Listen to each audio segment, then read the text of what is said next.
Oh, hi there. I guess it's only fitting to say happy holiday because we're enjoying the holiday today. Good morning, Mama V. Hi, Bud. Good morning. How was the weekend? It was pretty good. It passed, huh? Yeah. Very restful for me. A few things happening in between, but we thank God for another Monday morning. It's day 3 already. I mean, I'm looking at it like it's the 3rd already. Yeah, it is already the 3rd of May. But good for you. You have an extended weekend, so you get to rest again today. But it's good that you could join us here on the AM show. Of course, our show is on from now till exactly 9 a.m. Well, it's a beauty having you. And should I say I am Mama Vio Uswawaji? No, I am Benjamin Akako, and she is Mama Vio Uswawaji. Great to have you. Yeah.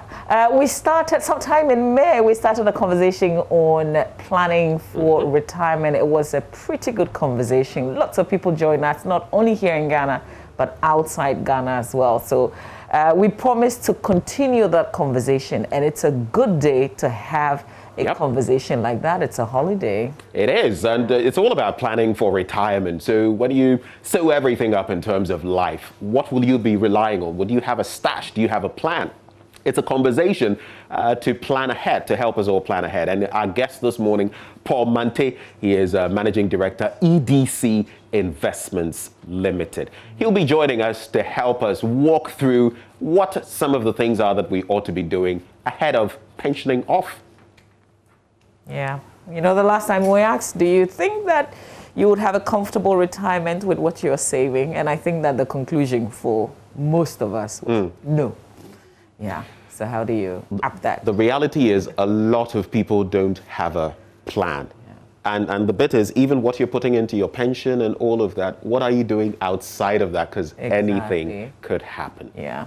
All right. And then we're talking tax as well, the taxpayer identification number. There's been some new regulations. For instance, if you don't have a Ghana card, you cannot register a business, for instance, and things are connected. So there are things to learn. Well, those with tax identification numbers, but without the Ghana card, there are certain things that are being put. In fact, the systems are being merged so that eventually the Ghana card will be subservient or actually take over when it comes to tax identification. Well, we have a conversation on that this morning when we host Yao Kwache.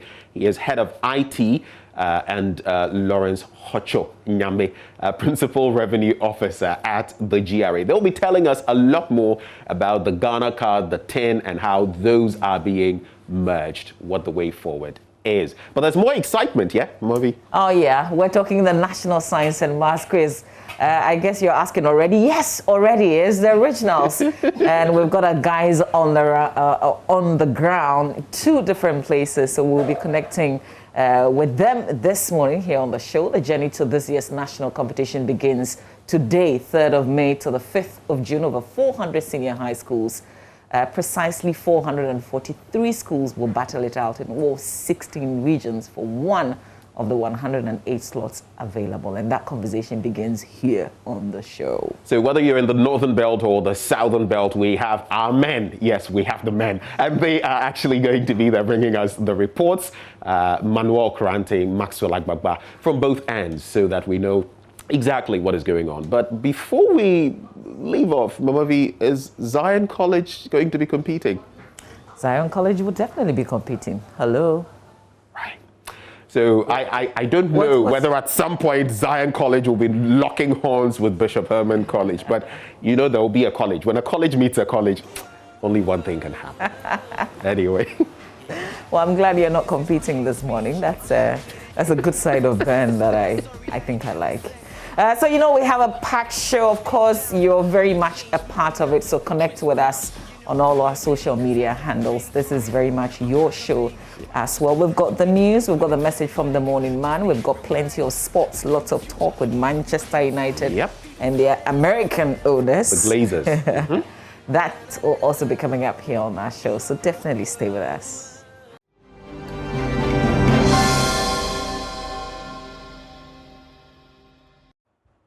It's nice to be with you on a much more relaxed Monday morning. Happy holidays to all of you.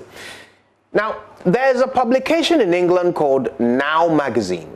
It's filled from cover to cover with pictures and stories of celebrities caught off guard, looking and acting their worst. Beyonce with burger sauce in her blouse, Madonna without makeup, Prince with a pot belly, Usher in his underwear, Dr. Dre drunk. It's all in the sordid, salacious center spreads of Now magazine. Now, the publication comes out once a week and regularly sells over 200,000 copies within hours. Why? Because people will pay good money to enjoy the misfortune of others. We look at these celebrities, we see their perfect lives, their amazing cars and their vast mansions and their stunning spouses, their flourishing careers. We look at them and we think how unfair that one person should have so much when so many others have nothing. How can one person be so perfect? So we start looking as closely as we can for chinks in their armor, a little cellulite on their thighs, a drug addiction, a cheating husband, a prison record, a broken marriage, something, anything, just to show that they are no different from us. We can't be like them, so we must make them like us. It's a rather sorry commentary of human nature, but it's true. Celebrity watching is just an example of this, but it also happens with friends, colleagues, siblings, even spouses. American comedian Chris Rock describes the moment when a woman introduces her fine new man to her girlfriends. While most of them are thinking, oh, what a lovely man. I want a guy just like him. There's always one who is thinking, what a lovely man. I want him. All around us, there are two kinds of people, those who want to be like us and those who want to be us.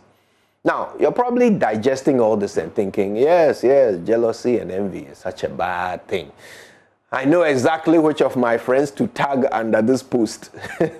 Well, before you start pointing fingers, please ask yourself, how do you feel when you hear someone you know is succeeding?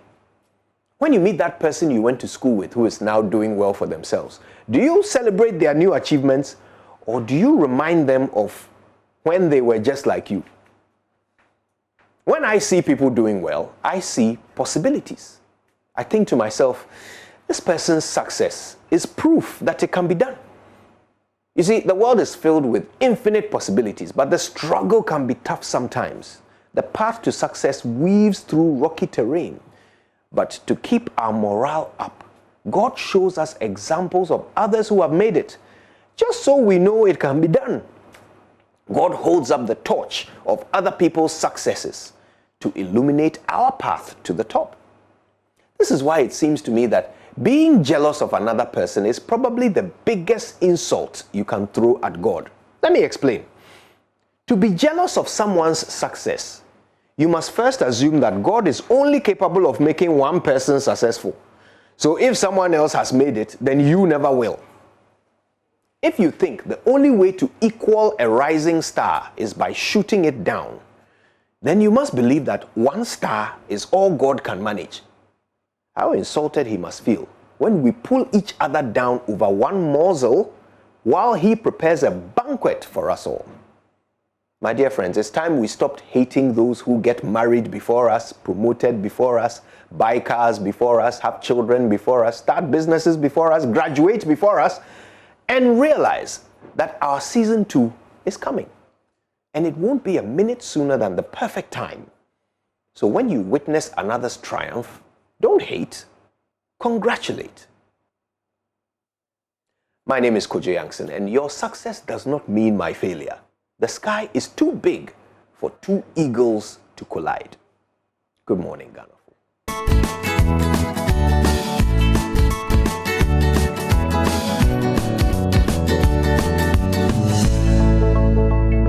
Well, hello. Thank you for making time to join us for this morning's news. Now, despite various road safety campaigns in an attempt to reduce motorcycle and vehicular accidents on our roads, the menace continues on a daily basis. We bring you the story of Prince, a 22-year-old mobile money vendor at Dodi, Papase in the KGB districts of the Oti region, who is currently paralyzed from his waist to feet after a motorbike accident. Correspondent Peter Seno has the rest of the story. On the 8th of September 2020, when JoyNews visited the Dodi Papase community to speak to residents about their expectations going into the December 2020 elections, Prince was one of those who volunteered to speak. He said, among other things, that we are in the village now and nothing is going on better. As you can see, we have completed the set about 4 or 5 years now. We are still in the house. So what are you doing? Now I'm just a vendor at station. Can you imagine? Credit transfer, mobile money, yes. About 5 years now. I'm still under this umbrella, hustling myself all the way. Prince, according to the mother, started operating as a mobile money vendor after senior high school over 3 years ago to save some money for his advanced studies. Prince, we are again told, is hardworking and favorite among his peers. The 22-year-old is currently on admission at the Greater Accra Regional Hospital after a motorcycle he was traveling on from KGB to Dodipapasi had a front tire burst and somersaulted. The accident, which occurred 2 weeks ago, left Prince with a spine injury and a broken rib. He is paralyzed from waist to feet and unable to do anything for himself except the daily support from his mother. Prince requires emergency surgery that would cost him over 40,000 Ghana cedis. This has been the difficulty for the family over the past couple of weeks. The single mother says she does not have the financial strength to push through this difficult time. Prince's mother, Annie Deku, has been speaking to JoyNews. Prince.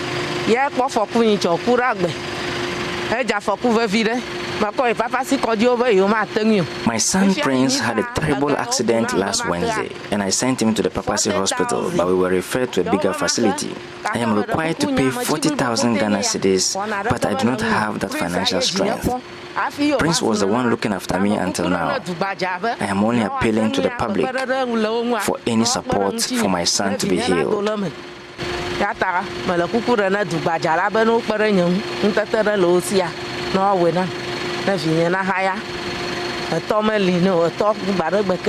His auntie also has this to say. The doctors are telling us that he has a problem with the spine and then he cannot move his body.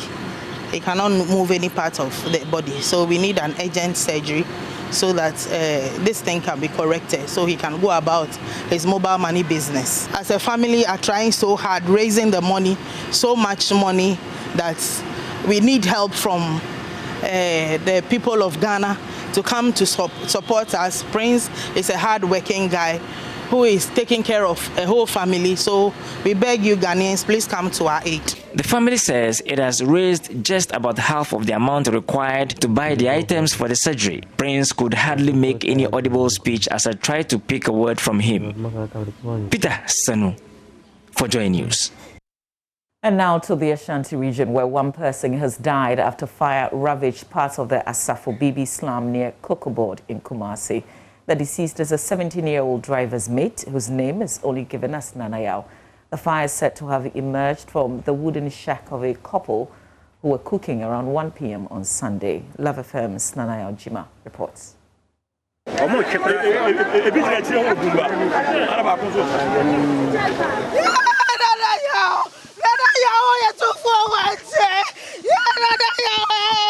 Efia Pokria is a relative of the deceased. She arrived few minutes after the charred body of the teenage boy was conveyed from the scene. She weeps uncontrollably. The auntie says the deceased has ignored all cautions against living in the slum.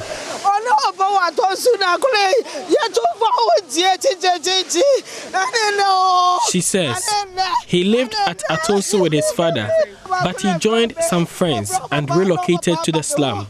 His father told me today he received a call that his son is dead, so I came to confirm.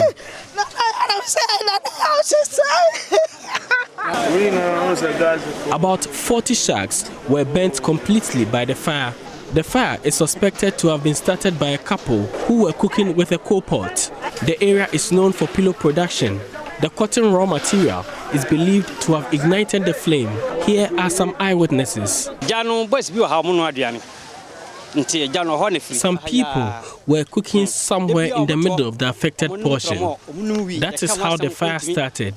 They are drug addicts. They refuse to listen to any advice.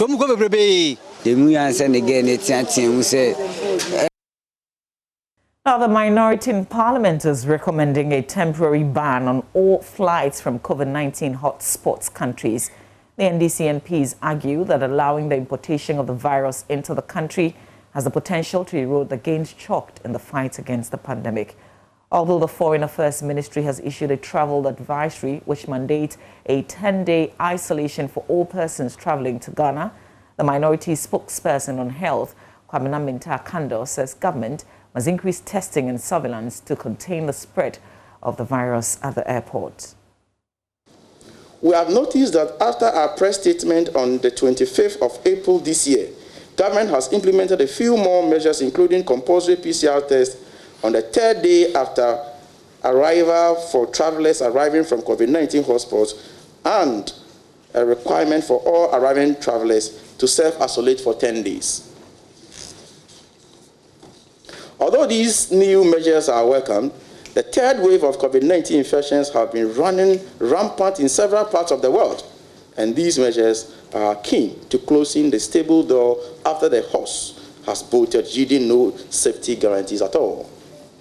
Given this development, we recommend that government, like its counterpart elsewhere, must place temporary ban on flights from COVID-19 hotspot countries until the situation in those areas improve.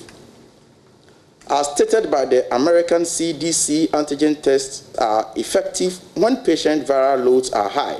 This implies that the antigen test we have relied on at our airport has the propensity to yield some false negatives, reducing its reliability as an effective screen against SARS-CoV-2. Due to this, some jurisdictions use real-time reverse transcription. It was expected that the vaccines would have arrived before 28th of April, so that those who had taken their first jabs could take their second jabs, and those who had not been vaccinated would get the opportunity to be vaccinated.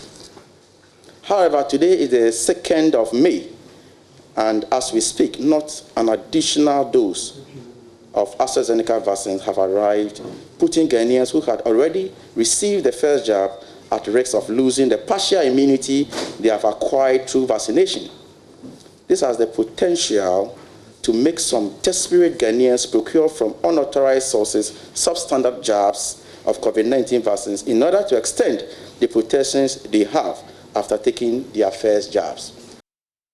And before we end the news, the Jospon Group has set up a 5 million Ghana cedis fund for public universities to research innovative ideas that can transform Ghana into a clean country. The act is also to bridge the gap between research and implementation from our educational institutions. Mamiesi Thompson was at the launch and came through with this report. The country has struggled over the years to deal with its sanitation problems. Various innovations by successive governments have still not been able to deal with the situation, from National Sanitation Day to Accra Must Work Again campaign. In the search for a lasting solution, the Jospon Group, which has been involved in cleaning the streets for many years, is now introducing an innovation it believes will help deal with the matter. A 5 million cedi grant to any public university which can come up with a solution to the sanitation problem in the country. Managing Director for Africa Environmental Sanitation Consult, Dr. Abna Asumeni Entry, gave details at the launch Friday in Accra. We are going to place an advert, a call for applications, which normally institutions will apply for. Once they apply, it goes to a steering committee. The steering committee is composed of representatives from the Ministry of Education, Ministry of Sanitation. We have reps from some partner institutions, and then we have some people from within the group, not our subsidiary. What they are supposed to do is to sieve through the applications and select the ones that have very innovative ideas.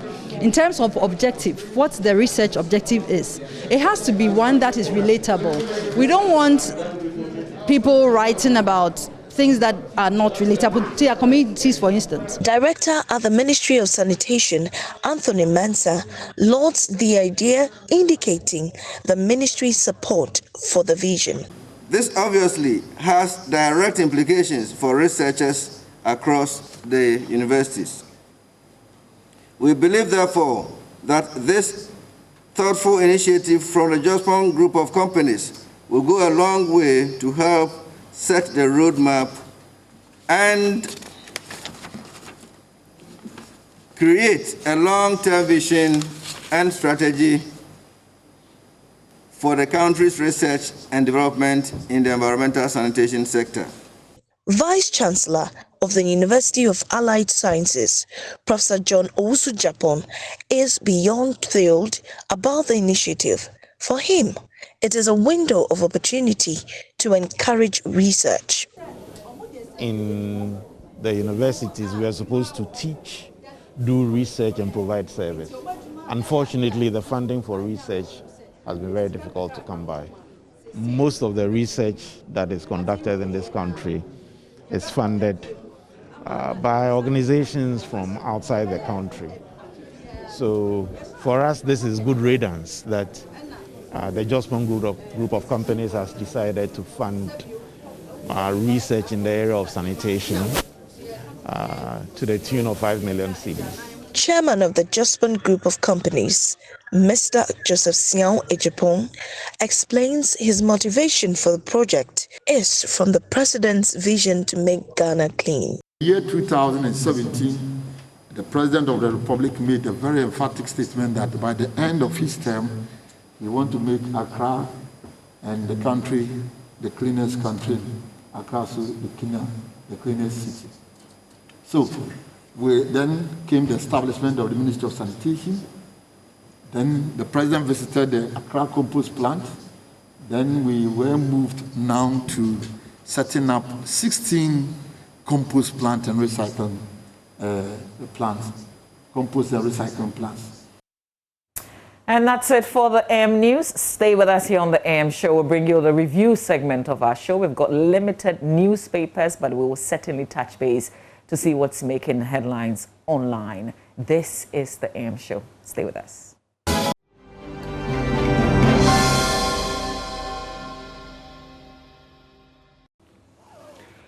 Well, here we are, as Mamovi promised, is the news review segment of the show, and we're going to dig into the few papers we have, pretty lean ones too. You can tell the Daily Graphic is on a diet today. I think it's doing keto. Yeah, but I think they've done well to actually print on the holiday, because usually we would not get papers on the holiday. You can always tell when it's a holiday So when you pass by the news vendors. You'll see that no, today is a holiday. Okay, so we will deal with the 3 newspapers that we have. We have 3, right? We have 3. Okay, exactly. And then we will do the online portal. So I've got the Daily Graphic. And I have the Ghanaian Times and the Daily Guide. Kudos to all 3 for giving us something to read this morning. All right, shall I? Yep. The Daily Graphic newspaper, and here's what's on the front page today. Freeze on executive wage positive. Expedite action on workers' plights. Labour urges government. So a few things that Labour put to government. It was a ceremony organized Labour described the decision by President Akufo-Addo to freeze the 2021 wage increment for the executive branch of government for this year as a positive move. Yeah. And then, there was also another call, and when we get to more details, I'll share that it should be extended to the chief executives and heads of quasi, institutions as well. But World Press Freedom Day climaxes today. It's also another story in the paper. Police investigate Christ's embassy for flouting COVID-19 protocols. Relinquish SNIT's supervisory role or face legal action. Clocksack cautions Finance Ministry. If you go to the center spread of the paper, performance of free SHS students in Wasi justifies investment. That's President Akufo-Addo saying that the West African Senior School Certificate Examination results of the first batch of the free senior high school candidates have justified the decision of the government to invest heavily in free quality education for young people. Green Card Project team solicits Council of State support. The Ochehene Osajifo Mwetio for Repenning has called for an all-hands-on-deck approach to win the fight against illegal mining, popularly called galamsey, and its devastating impact on the environment. Back page now. Mediama maintained grip on top position. Olympics beat Liberty 2-0 to go third. We also lost our game, by the way, and I'm talking about Hatsafok. But, you know... Oli seems to be back to winning ways. I'm happy for them, actually. I mean, it started going down, the draw with Kotoko and then a loss, but at least they're finding their feet again. I'm happy for them because they've been in the wilderness for a while. So I'm happy that this time round they're doing something good. Just, you know, inside Africa, that's the page 5 of the Daily Graphic. Pro-Gbagbo exiles return home after 10 years, and it's the exiled supporters of ex-president Laurent Gbagbo returned after 10 years of exile at the same time as the release of 100 prisoners accused of violence related to the 2020, I beg your pardon, presidential election was announced. Nigeria restricts visitors from India, Brazil, Turkey over COVID-19. Sounds like a similar call that the NDC in Parliament is making, that we put specific restrictions on countries recording high COVID-19 cases. Nigeria seemed to have done exactly that. DR Congo declares state of siege over Eastern Black Shirt. Militants killed at least 19 people, including 10 soldiers, in raids on 2 villages in the east of the Democratic Republic of Congo last Saturday, hours after President Felix Tshisekedi declared a state of siege in 2 provinces. And then Kenya to ban romantic relationships between police officers.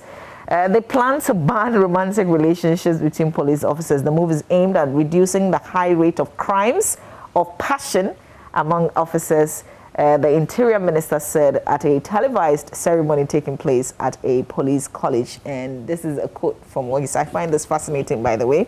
The regulations first need to be given the stamp of approval by the National Security Council, which oversees all the country's security forces. In the military, relationships were already banned between officers of different ranks, he explained.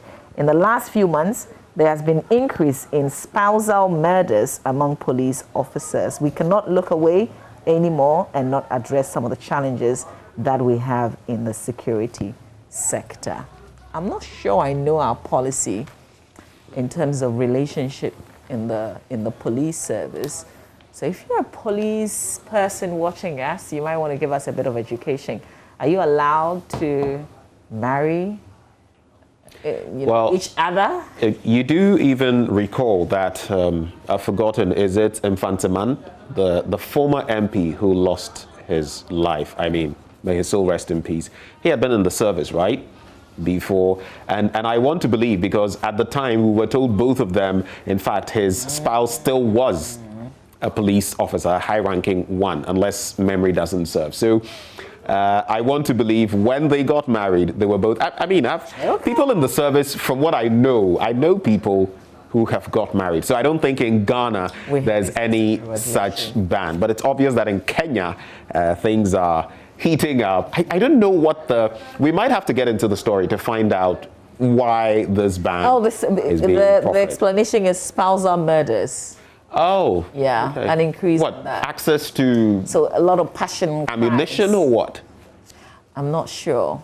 This is just, that was what was said in the story. But yeah, we can dig in further. I think that's a rather brash way of doing it, to brush everyone with the same, brush strokes. That's a bit... Well, we can't have you killing each other. What kind of service will we have in the end? What sort of, again, like I'm saying, we might have to get into it a bit more, but I'm not knowing, I don't know the nexus, the sort of linkages they've made to these, that they can say, well, it's because you're in the service that these killings are happening. But so they say that going forward, it will be illegal for a police officer to date or get married to a fellow law enforcement officer. If it happens that 2 police officers fall in love, then one has to leave the service. Yeah. Okay, so it's a choice, right? It's like in some work environments. If you want to, then one of you must be willing to let go of the... Other people allow for different departments. So maybe you're in programs, you can date somebody in IT. But this one, they say, not even in different departments. It ain't happening. All right, I guess those are the headlines that I've picked from the Daily Graphic newspaper. Now, mischief is coming to my mind. I'm wondering whether some co-hosts would get it on the same show and how that media house would react. I think that I am safe. So you should be yourself. No, not you definitely, but I'm just wondering, a major show in this country. Why not? And if the two of them, I mean, do you know why I find it funny? The day they have any tiff at home or something, I can imagine how the show will be like, Charlie, Frosty Pa, Cold War, US and the Soviet Union. But anyway, interesting times. Let's get into the Ghanaian Times newspaper now. And to reduce COVID-19 impact on economy, no salary increment for executive. We got that from the Daily Graphic as well. We're ready to partner government, revamp economy. That's according to the TUC. Then there's desist from encroaching on state lands at East Legon. And that's the lands minister who's been saying that, Minister for Lands and Natural Resources. I'm asking, though, those members of government, executive especially, who also go, should I say, grabbing lands as well, what happens to them? Man, 18 stabs brother to death. Oh. Just a few bits I'll take from the paper. Apart from the headlines, there are some other very interesting stories. Now, the bit I just mentioned about the man stabbing his brother, the police have arrested Emmanuel Akroma for allegedly stabbing his older brother, Benya Akroma, 25, to death at Esaman, near Sekandi in the Western region. And the head of police public affairs in the Western region, Deputy Superintendent of Police Olivia Irabna Adiku, said about 11 p.m. on Thursday, Madam Esi Kakraba, resident at Esaman near Nkontompo, a suburb of Sekandi, reported the tragedy to the police. And that is how it panned out. Apparently, Emmanuel stabbed Benya with a sharp object at the throat. Doesn't look good. Then lover pushes girlfriend out of moving car. I highlight this again because I think a lot of these lover pushes girlfriend out of a moving car, scuffles and all of that. Do you realize over the last few months we've had quite a number of these? I don't know whether it's, of course, a lot of them happen that don't come to the fore, that don't get into the papers, but there's a certain trend. Killing.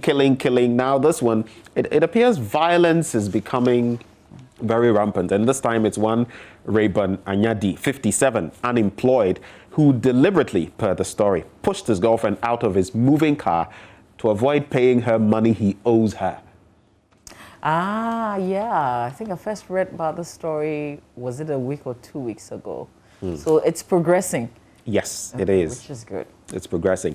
Police investigate Christ Embassy Church violation of COVID-19 protocol.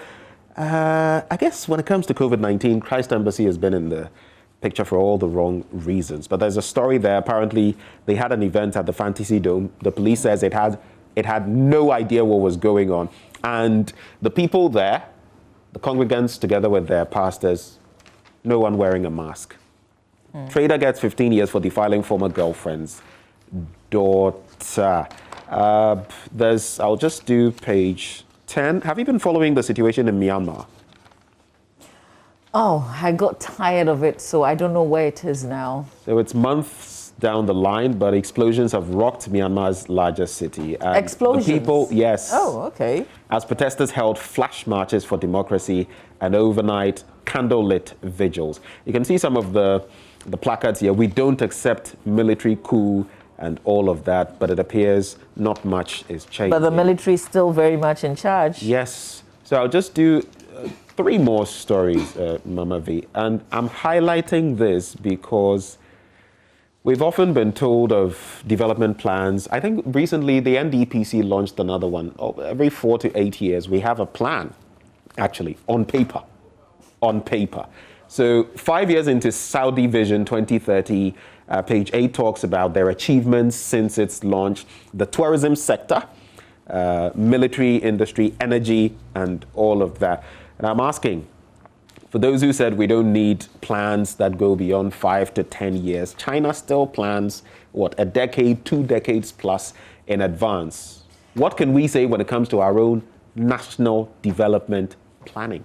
There are a lot of things that we planned beautifully, and once you said that, I was just trying to go back to something that was launched last week. It was a mental health policy, something that we first did, I think, back in 1994. A lot of the recommendations we did not implement. There was an update again in 1996, same story, and then now we're launching another one. And I don't know whether to be hopeful, expectant, whether I should say, new day, so whatever. We have beautiful plans. As for that one, dear. Vision 2020. That one, dear. Vision 2020. We go on and then we come back. Yeah. And then you see, we launched the same thing, so just different covers and different dates and different promises. But then we come back after a few years and then we'll do the same. So it appears we're running at a very fast pace, but we remain at the very same spot. Yeah. And that's the problem. I'll end with this. Allow students who decide to fast for religious reasons. That's Cassandra Chum Ampofo. I nearly called her Cassati, but that's different. That is what the Ghana Education Service has now arrived at. But they first of all say that the directive from Wesley Girls High School did not breach any regulation. I mean, that was because they were coming from a certain place. Yeah. And it was not just to one religious grouping, but this is a broad directive, no fasting in the school. Yeah. But now that has been reviewed because the Ghana Education Service is directing all schools. I wonder though, because we've seen Ghana Education Service give direction, and then it has not been followed. And it fell in water, so to speak. I wonder if this is one of those directives where the schools now decide that even though the Education Service says that this is what we should do, we have a choice to do or not to do.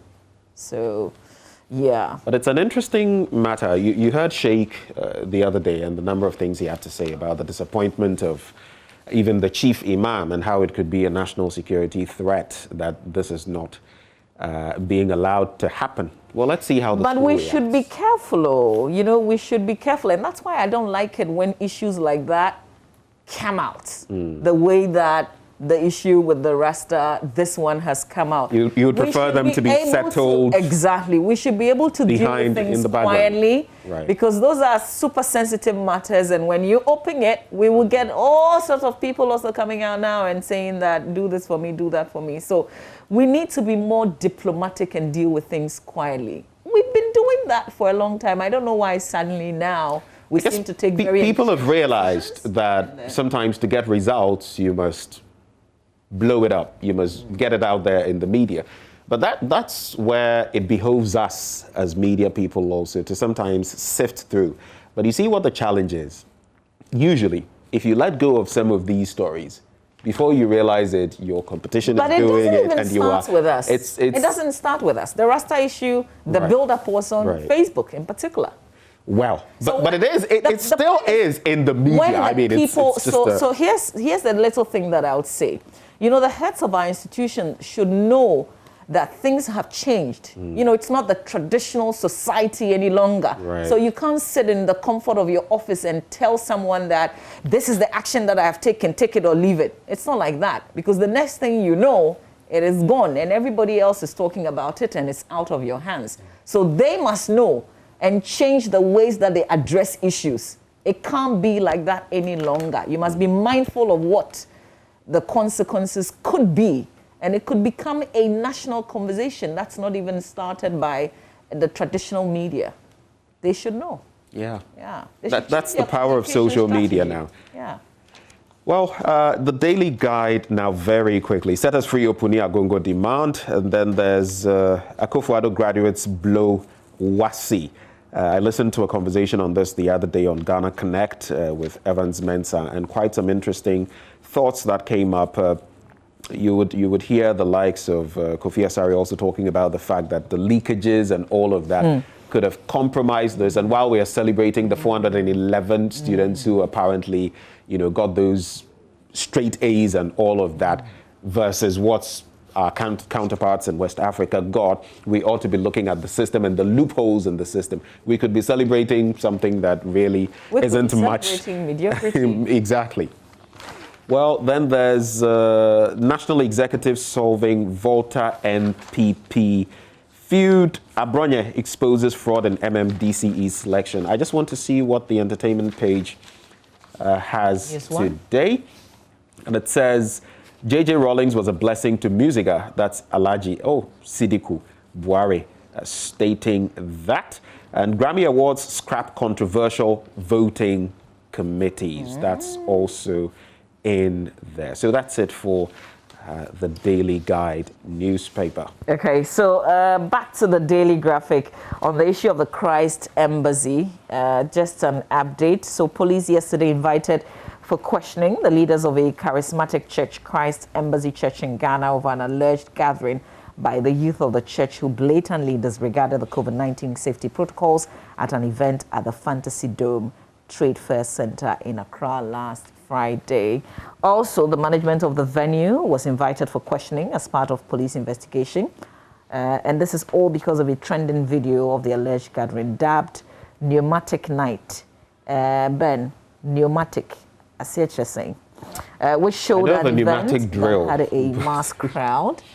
Excuse me? I know of a pneumatic drill. Okay. But pneumatic nights, I have no idea. So there's been lots of reactions, When I saw it initially, I thought, oh no, this couldn't be true.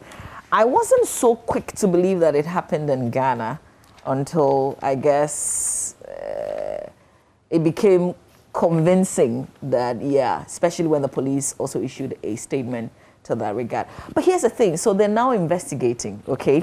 But we have a national security in Ghana, and this was such a huge gathering. And I'm worried that even if we did not know that that was going to happen, in the course of it, there was still no intelligence that was picked up. No tip-off, nothing That's happened. very worrying because Fantasy Dome is such a huge venue. Exactly. And imagine pockets of these happening across the country. That could only affect our COVID-19, situation in the country. Mama, I just checked. So pneumatic drill, yes, but pneumatic actually also means spiritual.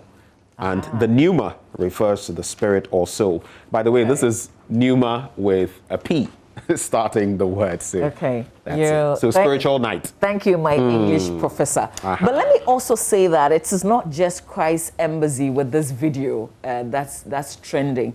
There are lots. So for what we see on television, what we are showing right now is something that should not happen per the protocols, per what we have in place. Like this is a no. And the fact that they're not wearing masks, like loads of them not wearing masks, they're doing all the things that leaders without masks, congregants without masks. Okay, but I have also seen funerals being held on parks. Oh, that's one. That's one. Don't even. So the thing is that we're all breaching it. That's what I'm saying. No, but our politicians were breaching it in before the elections. They were doing things. I'm not saying it is, but this has been happening. Really, it's been happening. But the police didn't get aggressive on them because they were politicians. They were bigwigs. So you see where the problem is. It is not leadership by example in this country. It is failure by example. And the people copy what they see. But I also blame this on the leadership of the church. Because Christ Embassy, in the UK, they were cited. They were fine, actually. So I don't know. The communications regulators was 125,000 pounds or so. Pounds. And just about. But so when I see on Saturday a whole funeral being held at a park, with all the tents erected, with military and police given protection in the form of directing traffic and trying to get people who are going to the funeral. But this is okay. When I see that, because that shouldn't be per the directive that was issued, the very last one, we were told that you can have a burial service in the church. When you're doing the cemetery, there's a limited number of no more than 25. That's what we were told. That has not changed, has it? So when I see people, but apart from the park thing, I also saw people in my area. People bus people, they put up tents, and they do the funeral, the one where they share the food and do all the things.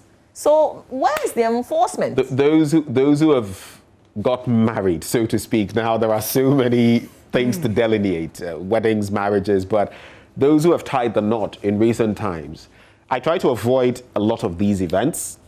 The few that I've been to, Mama V, what I saw, and at some of them you would see high-ranking officials of state, some of them police officers there. Sometimes I just watch and you have MC move away events, because these things are happening right under their noses. They see them. But you stood there to MC the event. Did you call them out? No, I wasn't MC for this event. Are you sure you didn't take any cash? No. Okay, then let me. These were events I was invited to. Let me hold it there. There's one more story on Clocksack and this SNIT issue. Yeah. The Civil and Local Government Staff Association Ghana has asked the Ministry of Finance to relinquish its supervisory role over the Social Security and National Insurance Trust. The association says it would be compelled to take legal action against the ministry if it failed to renounce the role. Details of that you can read on, and we've talked about the freeze on executive wage, where there's a call that it should be extended as well. This was all part of Labor Day. And I guess I am done really with the Daily Graphic newspaper. Any stories to highlight before we do myjoyonline.com? Let's do this one on page 7. Security services urged to be vigilant, professional.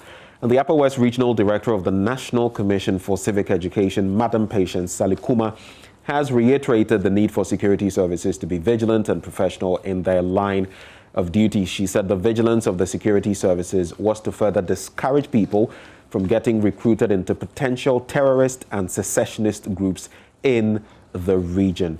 The regional director stated this at an event to commemorate the 2021 annual Constitution Week.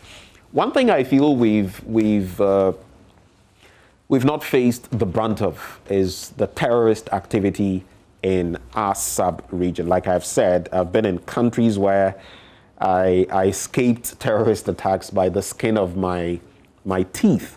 But here in Ghana, we appear to have escaped it, but if we take it for granted and think that Bibian to me, before we realize it, we would see, say, security now consume. So we ought to really be careful. We are walking a fine line. There's a lot we can check out online as well. Mama V, would you like to walk us through? Yeah, definitely. Let's start with myjoyonline.com. We'll start with Joe Wise, who appeared on the probe with MFR Powell. He talks about Ablakwe's resignation from the appointment committee. This not a big deal. Yeah, once they form a quorum, it doesn't matter from this side or that side. You leave, you will be replaced. So lots of they move. Yeah. You can't stall the work of the appointment committee, apparently. And then the social media reactions as thousands gather for Christ Embassy Pneumatical Night 2021. There was a very good education with Martin Pebu Samson Ladi on the law. Bail after conviction is allowed. That's just one aspect of it. I had to go back and listen from the very beginning. Please do. If you missed it yesterday, very educational for all of us. The fact that people take, some police officers would ask you to give money for bail. They say, no. Some of the things that we must know so that we can also enforce it. And the fact that when you are arrested on a criminal charge, for instance, you have the right to say you won't write anything. You have the right to be quiet. And then the police investigation of the same matter of the Christ Embassy. This was also in our news. One person dies after fire raises slum at Asafo. Chief authorizes manhunt for persons responsible for killing Bull Elephant. GS direct Wesley Girls, other senior high schools to permit students to fast. Free SHS initiative has come to stay, according to the sector minister. Minority in Parliament furious over government failure to procure COVID-19 vaccines for Ghanaians. There are plenty other headlines on myjoyonline.com. I think we move to another portal. Which one is this, guys? Okay, Graphic Online, Ben. Well, it says intensified teachings on adverse effects of LGBTQI+. Then there's Bono Police releases charcoal burners body And then there's ECOWAS proposes establishment of lab to produce, I believe that would have to be vaccines. When you go a bit lower, there are a few stories there. Review free SHS Nagrat proposes and take interest in nation building. Madam Nkrumah there of the NCCE. Maybe we'll wrap with this one. What Mahama said when he met NDC professionals. That's a video that is actually there. All right, so let's end it with the BBC. Modi losses in battleground state amid COVID surge. So this is the reason they actually flouted a lot of their own protocols, and then, they lost big time as well. As India it didn't pay off. Has been criticized for focusing on the election as the virus grips the country. And here's the thing, they are blocking out news reports that are actually putting the blame on him. Yeah, they've been doing that for a while now. Yeah. South Africa's royal succession royal heads to court. South Africa to ban lion breeding for cap petting. Emotions have been simmering for 16 years. Oh, this is the Manchester United, the Glazers family. And the reaction yesterday was massive. The pitch invasion, the postponement of that game against Liverpool. If Liverpool had won, by the way, it would have meant that Manchester City would have just picked the cup for the season. Is it something that will eventually happen that we're just postponing? Would you have me react to that? No, but I think on a more serious note, unless the gods of football decide to do something extraordinary, I can't see how Manchester United, my team, the Red Devils, would go past Manchester City. And honestly, I think City deserves it. Yeah. I think they do. Well, Inter Milan also picking up the Serie A Cup over the week. They haven't done this in 11 years. But if you look at the positions from second to about fifth, it's anybody's, trophy, basically. Or the second place, it could be for anybody in the Italian Serie A. So quite a bit. I was also following the female Champions League, and there's Barca and Chelsea in the finals. Yeah. Okay, well, lots of things happened over the weekend. We'll bring you a wrap of all that you have missed. If you follow Formula One as well, then you know that Hamilton also did his thing again over the weekend. Lewis Hamilton. But on AM Sports today, we replay our conversation with Amida Abiola Brima, the latest Ghanaian to feature in the NBA following the footsteps of Ben Bentel and Pops Bonsu. He signed a 2-year contract with the Indiana Pacers a few days ago and scored 6 points, made 3 rebounds and 2 blocks in his first appearance for the Pacers in only 9 minutes. Amida has been telling George Addo Jr. about his battles in the G League, how his family has been by him, and is the second Ghanaian-bred player to feature in the world's biggest basketball league. Enjoy. It's such a journey. Born on the streets of Accra and keeping in touch with the dream of playing your basketball at the very top, the pinnacle of the game, the National Basketball Association we love to call the NBA here in Ghana. Surely a path that many Ghanaians only dream of. The difficult footsteps of Ben Bentel, and to an extent Pops Bonsu, who was even born in London, looked improbable for even the brave basketball players on these shores. Amida Brima, let that sink in. He's the latest Ghanaian and only the second bred in Accra to make the jump. Brima stays as a young man at Happy Home Primary School, afternoons spent as a young adult at the Tudu Lebanon House Court, and time in the Galaxy Basketball Academy in Accra were key to his development. Brima had his college education at the University of Connecticut, where he starred in their basketball team.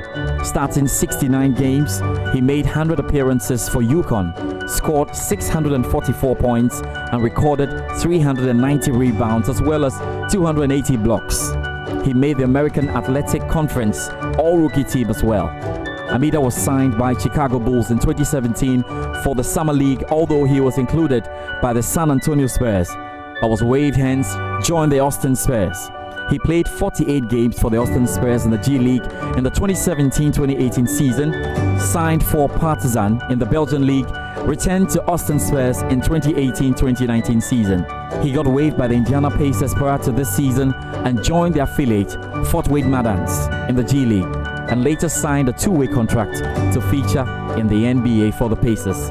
After 2 games already with the Pacers, especially with his first taste of NBA action, he scored 6 points, made 3 rebounds and 2 blocks in just 9 minutes. It's been a tedious journey, you know, just coming from Ghana, and just like we all know that Ghana is not a huge country when it comes to basketball. So just like coming into high school and going to college, you know, it's been a challenging journey in general, but I think eventually, I mean, it's worth it. It's worth the trials and the tribulations that I had to go through to get to where I am now, you know.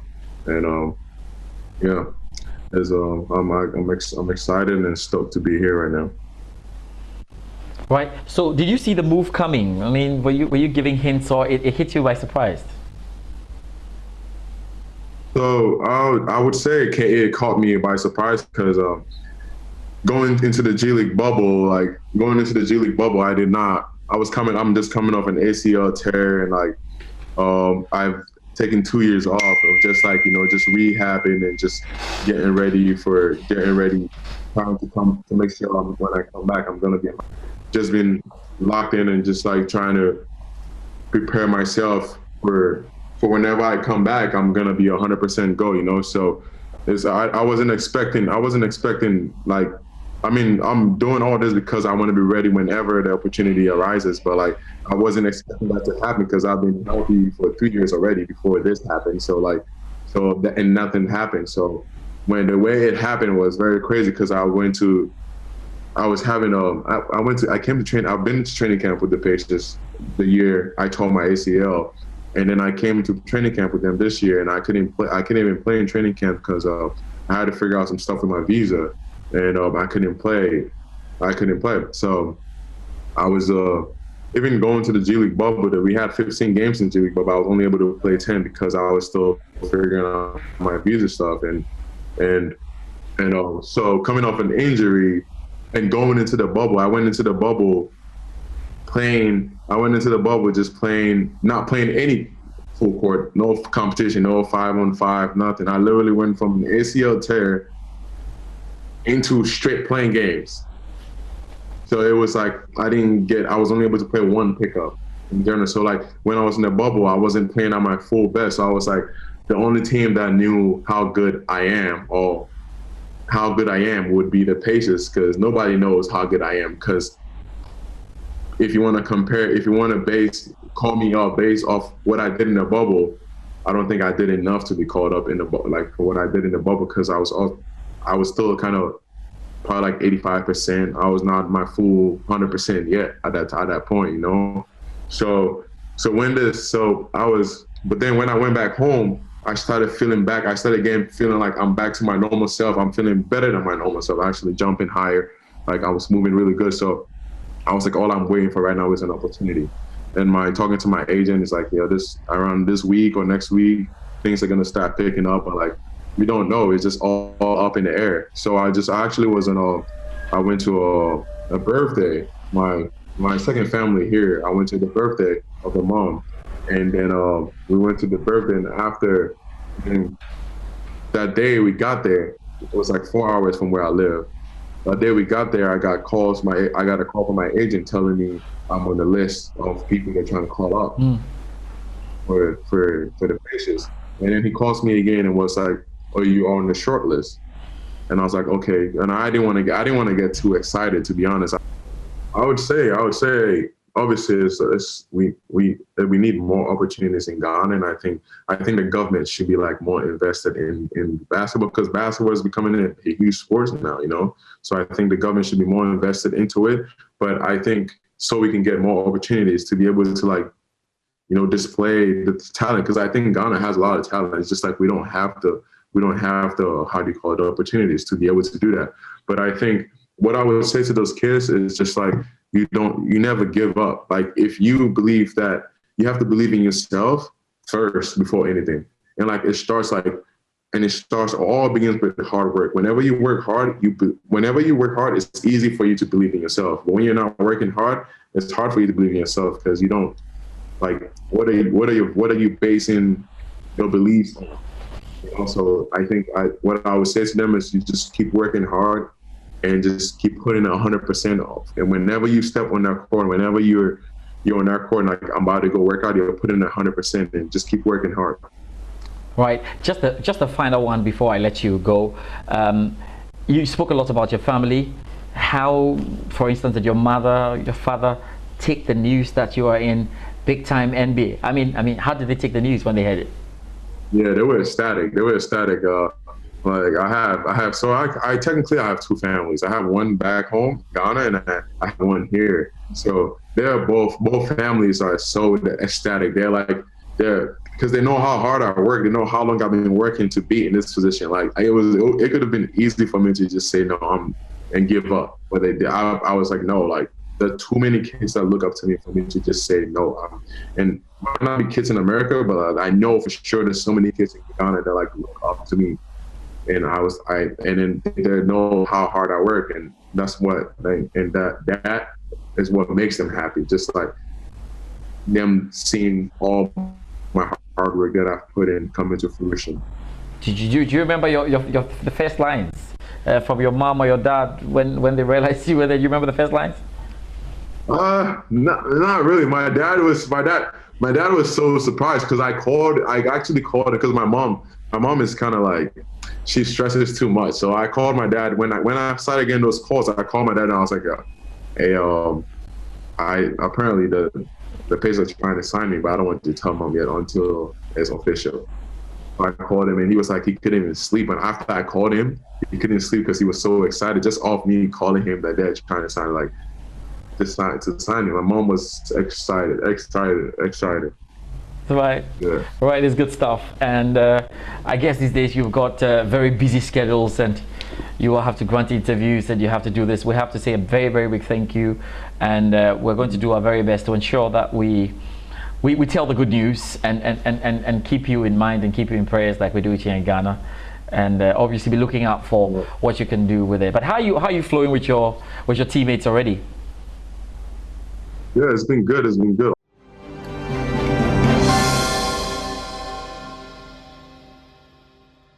Well, thank you for joining us on a holiday. We're talking about retirement planning. It's a conversation that we first had sometime last month. It was very fruitful. We promised to continue the conversation. Many of you got in touch with us. And at the time I was asking, with what you saved today, are you sure that you can retire comfortably? And I think we were all pretty truthful to ourselves and concluded that no. So we're continuing with what we can do to get back on track, because as we learned, it is never too late. So Mr. Paul Mante, who's Managing Director of EDC Investments Limited, is kind enough to return to have this conversation with us. But just a reminder, by way of the headlines and the realities that we face, we reminded you of this: 82% of pensioners earn less than 8,000 Ghana cedis a month. We know that SNIT, for instance, has said that 25% of Ghanaians earn 400 Ghana cedis or less, and this explains the low pensions. I was given less than 20,000 Ghana cedis after 32 years at GBC. Remember this issue of Mr. Amankwa also that we shared with you the first time. And this is a current one that's been trending. It's a church that's been sued. 6 pastors of Lighthouse Chapel sued church for failing to pay SNIT. There are so many lessons that we get to learn every day. There are people who retire only to realize that the pensions were not even paid after all. The point is, for many of us, SNIT is not even enough. We have to do extra on the other side. But imagine if SNIT wasn't paid at all. And that's why this conversation is rather very useful to all of us. So you can connect with us via Zoom, just as we did the last time. We'll activate the phone lines very early in this conversation so you can join us. Mr. Mante, good morning. Good morning to you. Happy holiday. Good to see you again. Many thanks. Yeah. Let's talk about what the current state of retirees from where you sit. Yeah. Well, it's nothing to write home about for those who did not have a plan B. And you were right when you look at the statistics on retirement, on that interesting publication by Business and Financial Times. In fact, the details said that 52% of people who were on pension at the time of a publication were on a monthly pension of less than 500 cedis. 52%, more than half of all the people who were on pension at that time were getting less than 500 cedis a month. And I get these stories every day. People come to the office every day upset. Because you see, when they were working, they thought that retirement or pension is going to be automatic. I mean, once you pay in or your employer pays your monthly contribution, you're going to be good. It's at the point of retirement that the reality hits them. When you realize you've worked for 30 years and you're going to take home some small amount. But there's a man who came to my office who had worked for 35 years. 35 years and retired. And his lump sum was 10,500 cedis. What do you do with 10,000? With a monthly pension of 350 cedis a month. 350 a month. But of course, if you flip the coin, there are those who took the retirement planning conversation serious, and they have decent retirement. I mean, I have a number of clients like that who are on retirement, but who live on the return on their investment. You know, something that inspired me from that conversation and from somebody who's retired. You remember telling the story of a man who earns 60,000 a month, yes, and gave a call and said, send half to my account. Pay 30,000. I want to live on that. Pay 30,000 every month. And I go like, 30,000 for what? Did you mean 3,000 or 30,000? He said 30,000. I said, but you're on retirement. He said, yes. My retirement plan is to spend 1,000 a day. So the 30,000 is for 30 days. And he's still my client. Today, he's taking 40,000 every month. Wow. And he is on retirement. He's not working. He's not actively doing any work. No, not at all. So you would find people who thought that the system would take care of them getting disappointed. And you would find people who were conscious and deliberate. Deliberate. The word is deliberate. Deliberate about planning for their retirement, having a great retirement. And some are lecturers. I know a lecturer who is having a good time. He's on retirement. The last time he came to the office, he came with a V8 Land Cruiser, and he's on retirement. So if we take this conversation serious, you can have a great retirement. Because you see, as you go through the journey of life, you will require planning at every stage. And the final stage will be retirement, when you are old and you don't have the energy to work and all that. So the reality does not look good for a number of people, but you have a few who got a message at a young age who are doing great at retirement. So at the point when somebody has retired, as a financial planner, is there something you can do to help them? Oh, yes. When you have retired, so you see, retirement planning itself involves financial and non-financial aspect of a person's life. So on the financial side, what we do is to manage your assets for you, and we give you advice on the do's and the don'ts, what you shouldn't do, what you shouldn't get yourself into, and the non-financial aspect. We also advise you, even though we are guys into finance, we also advise you on the things that could possibly prolong your life, and the things you need to avoid. Of course, we are not on retirement, but we've dealt with so many of them, and based on information we pick from our clients, we advise people who are on retirement. And a man came to my office who was on retirement, who had built up to 6 million cedis. 6 million cedis. And I said, 6 million, you don't have a problem. Because 6 million, if we get you even government securities, risk-free, and you get 18% interest average, that is going to give you a little over 1 million cedis every year. You divide that by 12, that is giving you something like 90,000 every month. So you don't have a problem. You've done well for yourself. But I also remember saying that maybe these people that you deal with, these clients, are high, big-time people. They are like chief executives, managing directors. They're not like those of us who don't earn much anyway. Yes.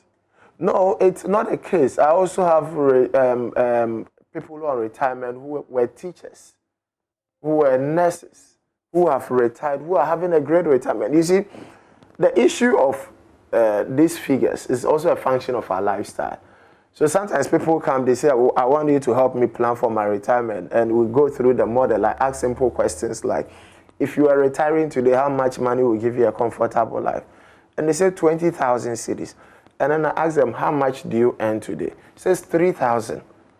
And you see a clear disconnect between their current lifestyle, their current income level, and the kind of pension or retirement they are looking at.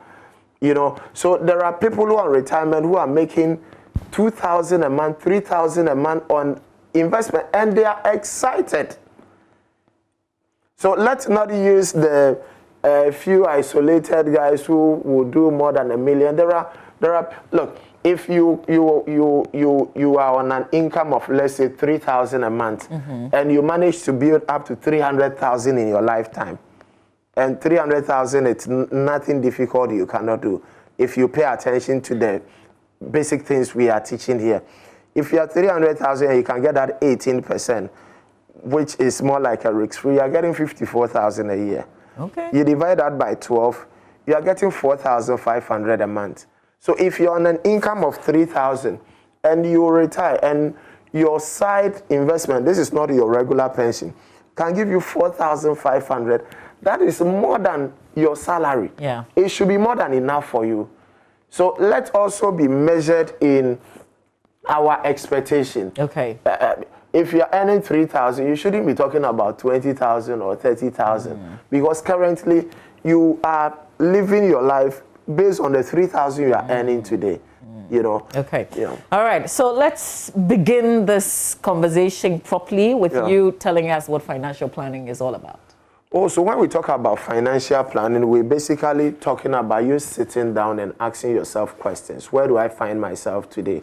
What are my income levels? Do I have any debt or liabilities? Do I have assets? So it's about current assessment of yourself, more like a computation of your net worth or your balance sheet to know where you find yourself. What do I have? What do I owe?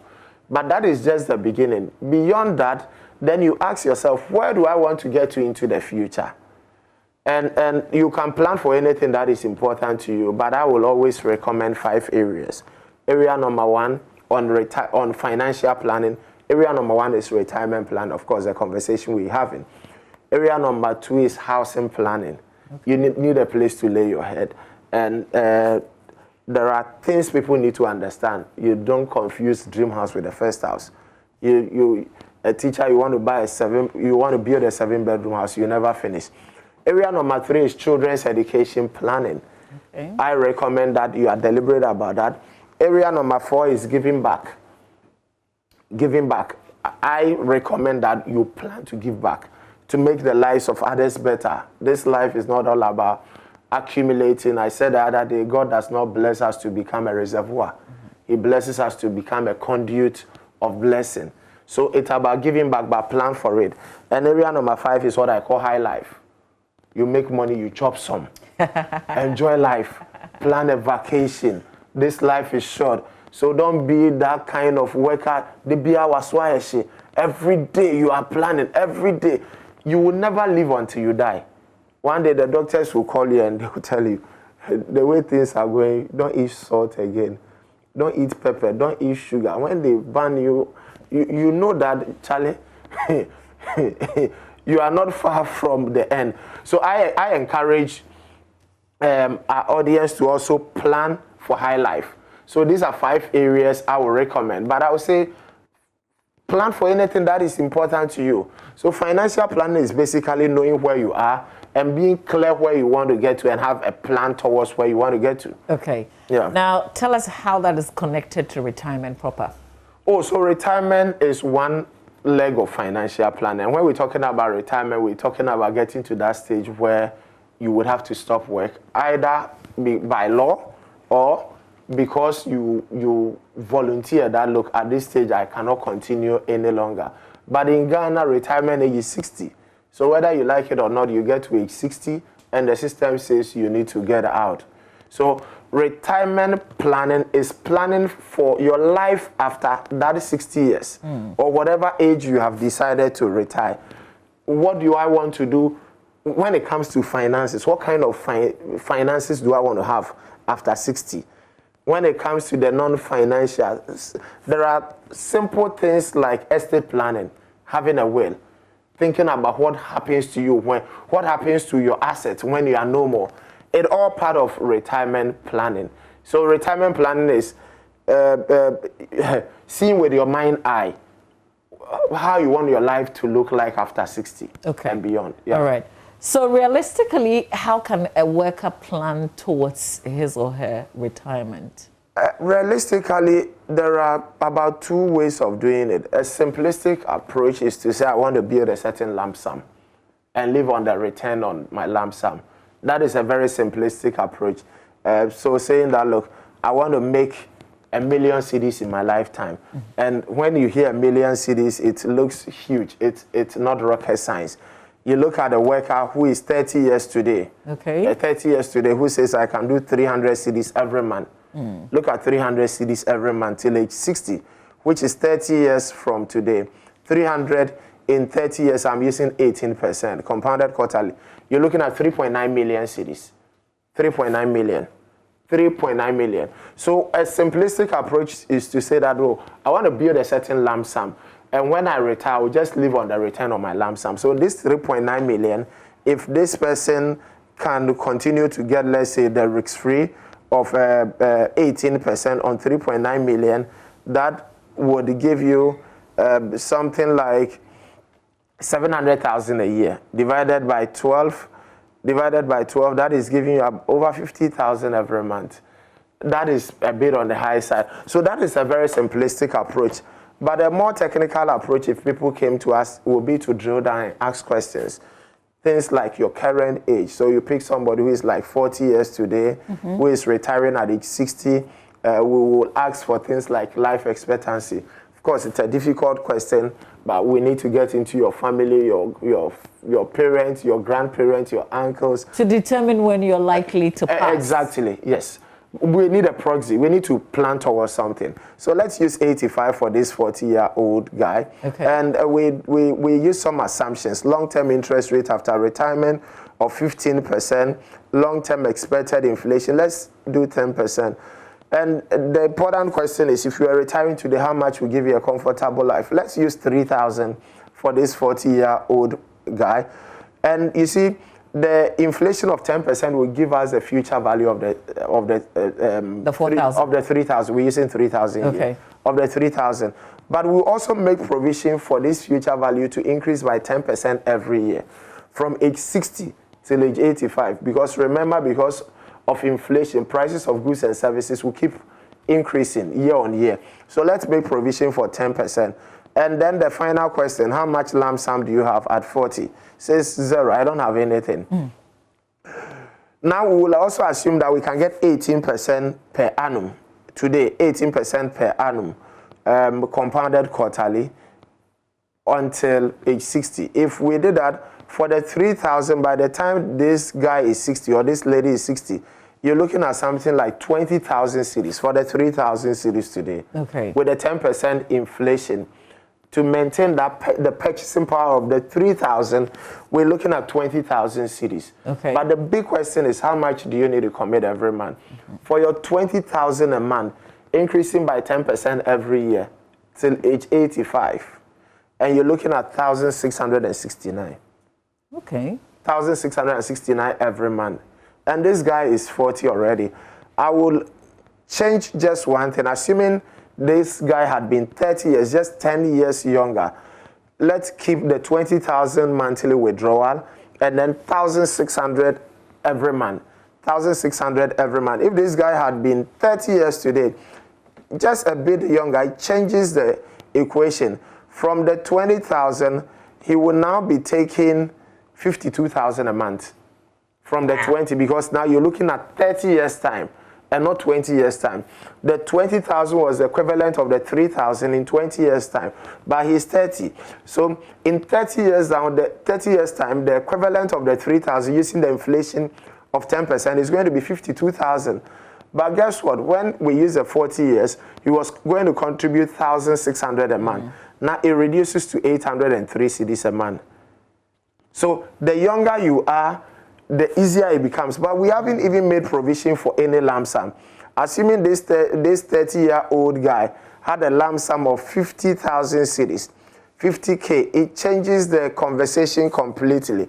Then the monthly contribution is 94 cedis. Oh. 94 cedis a month. That's less than 100. Yes, and you're looking at 52,000 cedis every month withdrawal from age 60, increasing by 10% every year till age 85.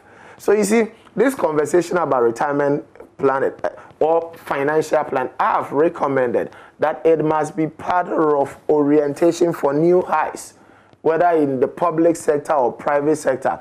Because when young people catch this at a younger age, they don't need a lot. They just something small, and they can have a decent retirement. Because you see, when somebody works with you for 20 years, 25 years, 15 years, they retire, and things are not looking good, people will also associate it with their employer. This guy worked for 20 years with this company, and today look at him. So business managers, HR managers must be interested in financial planning and training our staff to understand these basic things. Yeah. So I want us to connect with our viewers pretty shortly, but I also want us to absorb a few things. So there's a big question of where do I invest? There are basically, for starters, there are two areas I would recommend. Government securities, risk-free, treasury bill, treasury bond, treasury note. These are risk-free. You can do government. But if you want something that will give you something slightly above government, then I'll recommend the collective investment schemes.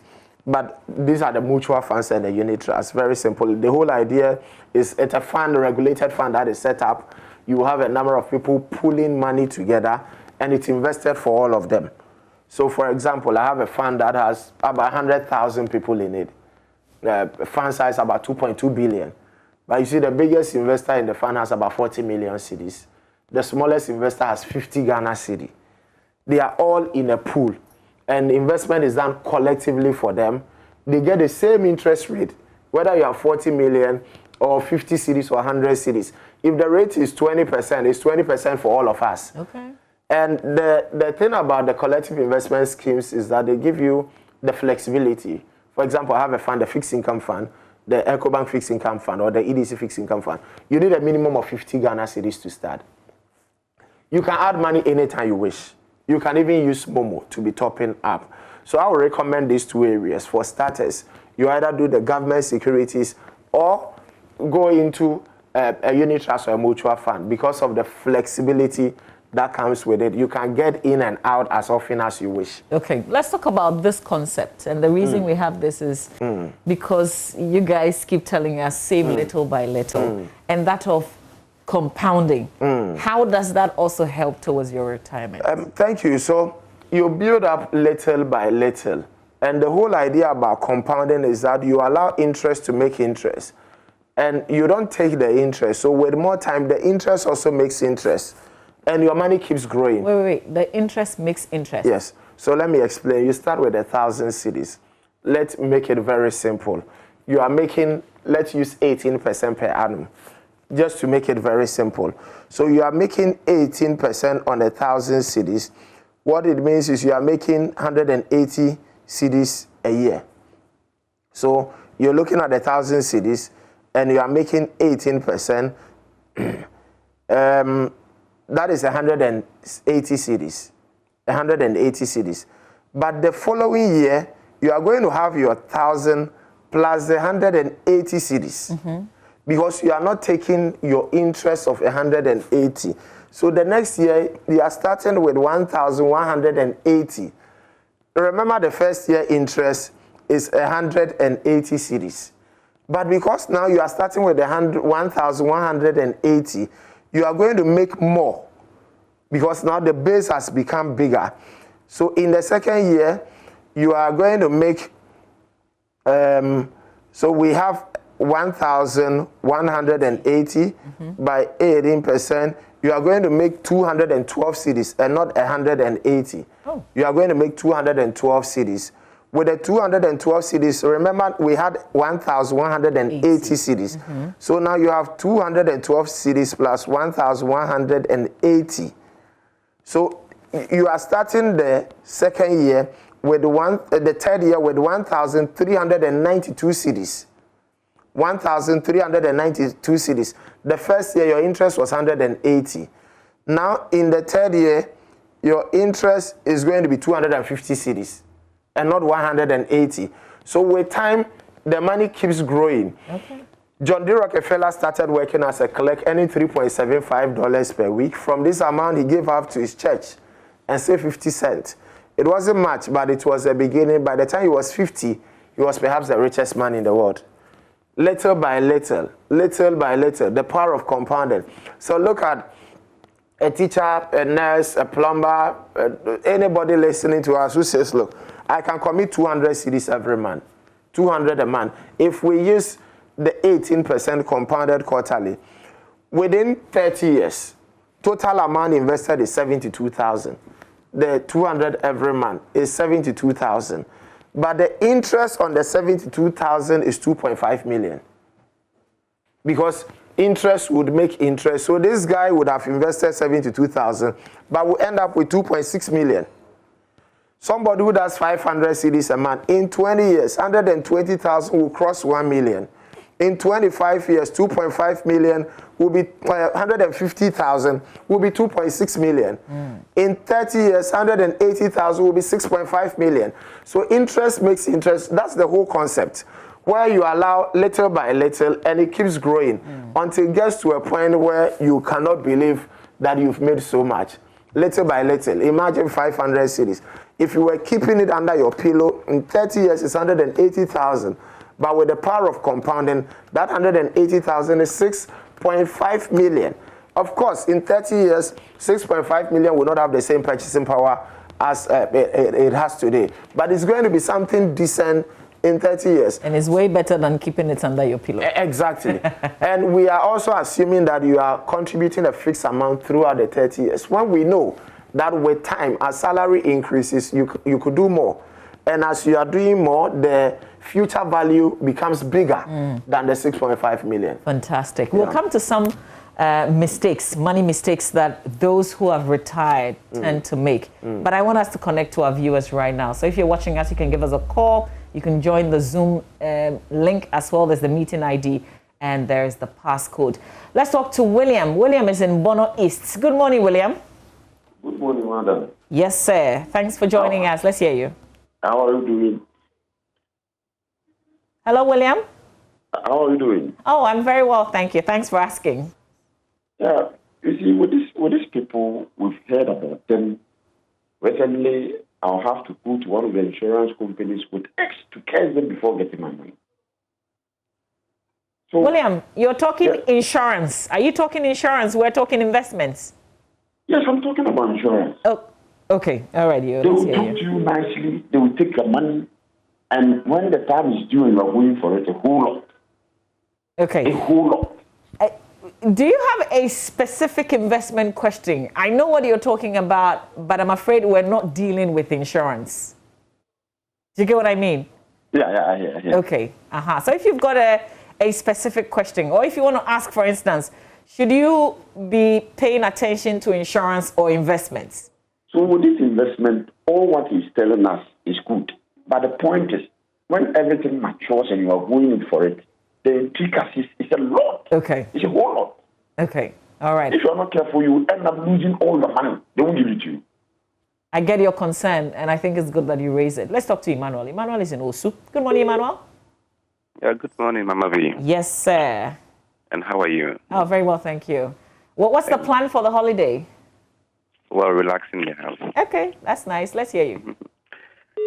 Thank you for the program, and I want to say I will plead with your station and both radio and television, if you can keep this thing going on, programs like this for we the youth, so that we can benefit from such programs. I listened to the part 1 and I'm listening to the part 2, and I'm taking some of the points, and I'm pleading with your station to have a regular program like this for us. That's all I want to say. Okay. Oh, Emmanuel, thank you very much for following this conversation. We'll come to taking your money back after it matures. I don't know if it works the same way as the insurance companies does with investment, does it? No, it does not. I mean, I can't talk for the insurance companies, but I don't know what his experience is. I'll give you an example. Last year, for people who needed withdrawal from one of my funds, the fixed income fund, last year alone, we paid 730 million cedis. How quickly do you do it? Within 5 days. Okay. Within 5 days. Once you put in your request, and you can put in requests from any EcoBank branch. From any EcoBank branch, within 5 days, your account must be credited. Okay. Yeah. All right. Rexford is also joined us. Rexford, where are you calling us from? Hello, Rexford? I'm afraid we've lost Rexford, but kindly call us back. Now, let's get to those who are joining us via Zoom. Zoom, Solomon will be the first. Kindly unmute, and if you're not talking, please do not unmute. So, Solomon, unmute and let's hear you. Okay, let's do Christopher. Good morning, Christopher. Kindly unmute and speak to us. Good morning, Mama V. Yes. Good morning. Yeah. Good morning. Yes, good morning. We can hear you, Please, can you Christopher. hear me? Go ahead. Yes, loud and clear. I want to ask your guest if somebody is having 10 more years to go for retirement, how much can the person contribute? And what will be his benefits at the end of the retirement? That's my question. Can I ask you one in return? How much would you be comfortable putting on the side? I said... How much would you be comfortable contributing yourself? Assuming 200 Ghana cedis. Okay, all right. Okay, Christopher, thank you very much. But are you on other pension schemes? Yes, yes. Okay, great. Christopher, can we take a number of them so that we can come back and address? Do I still do Zoom? I know there are people holding on the phone. Okay. Shame, it's on Zoom. Kindly unmute and let's hear you.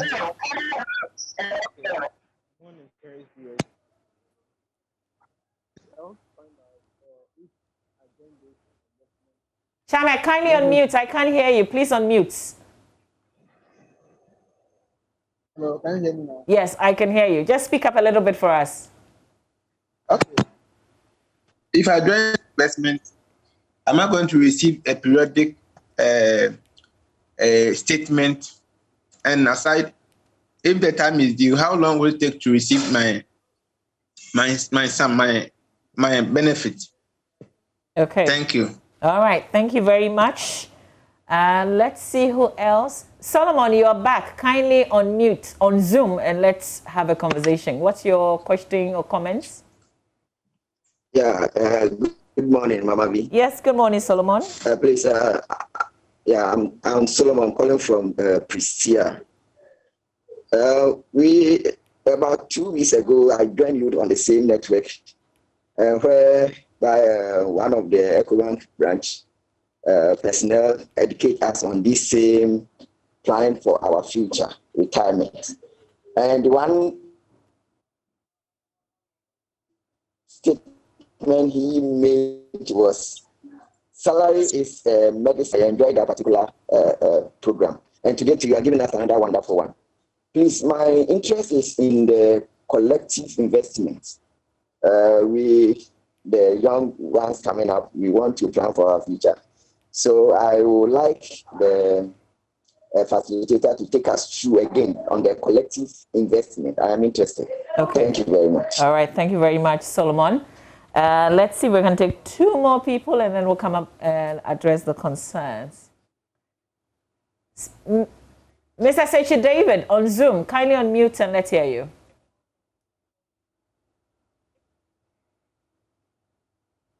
Sechi David? Hello? Okay, I think there are some challenges with the network. That's to be expected. Let's try again. Mr. Sechi David, can you hear me? Okay, so there's an issue with the network on your side. We'll try and reconnect. Let's speak to Stephen on phone. Stephen is in Bolga. Good morning, Stephen. Good morning, Mama V. Yes, Stephen. How are you? Well, I'm doing well. And you? Oh, I'm very well, thank you. Thank you. It's a very good program, but the problem is that as you talk nicely and we are interested to join, after the end of it, if you want to follow for your retirement package or your money, it will be here and there. Go and bring these documents, do this, do this, do this. In fact, it's a very program, but at times it's very, very serious. You sound like you have an experience. Have you had any experiences? Yes. I had an experience with Donwell Insurance. So I joined them. After the end of it, they frustrate me. Even had it not been the manager, I should have left the money with them. Okay, so I just wanted to make one thing clear. What we are discussing is quite different from insurance. I get it. I mean, you've had an experience there, so you should be concerned. This conversation is towards, long-term investment towards your retirement, an additional investment that you can make on the side. But of course, my guest is here. He will address the issue of how soon, if you were to invest with them. He's just coming from a particular place, but he's speaking broadly to what we can put our investment into. So the 2 main sources that you talk about, you have to also tell us if it works the same way in terms of when you want to get your money back. So, Stephen, thank you very much. Jude is in Soto. Good morning, Jude. Hello, good morning. Yes, hi, Jude. Thanks for holding. Let's hear you. Yeah, I want to find out from the gentleman, I think he's the manager of CDC, and the examples that he was giving was all about earning around 3,000. What about the people that are earning below that? Let's say between 500 and 1,000 Ghana cedis a month, and then practically taking out their transportation, their food. Some are married, school fees paying. How much can they save? Okay, so Jude, let's personalize this conversation, and that's why we decided to do a part 2. Specifically speak to the issue of around what figure do you earn today? If you do all your takeaways, TNT, whatever, how much do you think you'll be able to save? Then he can speak directly to your specific situation. You get what I mean? Okay. Yes. So around what figure? Hello, Jude? Yes. Okay. So let's say say 700? 200 cedis. How much? 200 cedis. Okay, is that 200 what you can save after you make all the deductions? Yes. Okay, all right. Okay, thanks, Jude. He will address that. Let's go to Keta. Righteous is in Keta. Good morning, Righteous. Good morning, Mama. How are you? Very well, thank you, sir. Let's hear you. Mama, actually, I have an investment account with EcoBank. That's Edu account. Okay. And I might say their product is very good. So, actually, I was a contributor. But when I need my money, just took me easy 3 or 4, 5 days. I had my money without any difficulties. You have difficulties withdrawing? Is that what you said? Getting the money back. Okay. So I'm only encouraging the public that got it in 3 days product is very difficulty. good. Oh, you said you got it in 3 days without any difficulty. Is that what you're saying? 3 or 4 days, also, if I'm not mistaken. All right. Okay. So I encourage the public to also, most of them should invest in their product. Okay. We hear you. All right. Thank you for sharing your experience. The fact, though, is that we're not talking about EcoBank. He just happens to come from that. But, you know, it's an experience that you shared. So we're glad to hear it. Let's go to Zoom now. And then let's take some more. Dubik, kindly unmute and let's hear you. Good morning, Mama V. Yes, good morning. Yeah, we appreciate your program you are doing this morning for us. Good morning. Well, thank you. Yeah, we appreciate your program you are doing this morning for us. We are learning a lot from it. But I want to know from the host.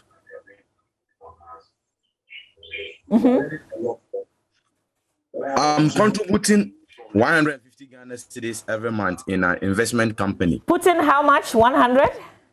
150. Okay. Yeah, in an investment company. I'm a teacher. Okay. A mutual fund.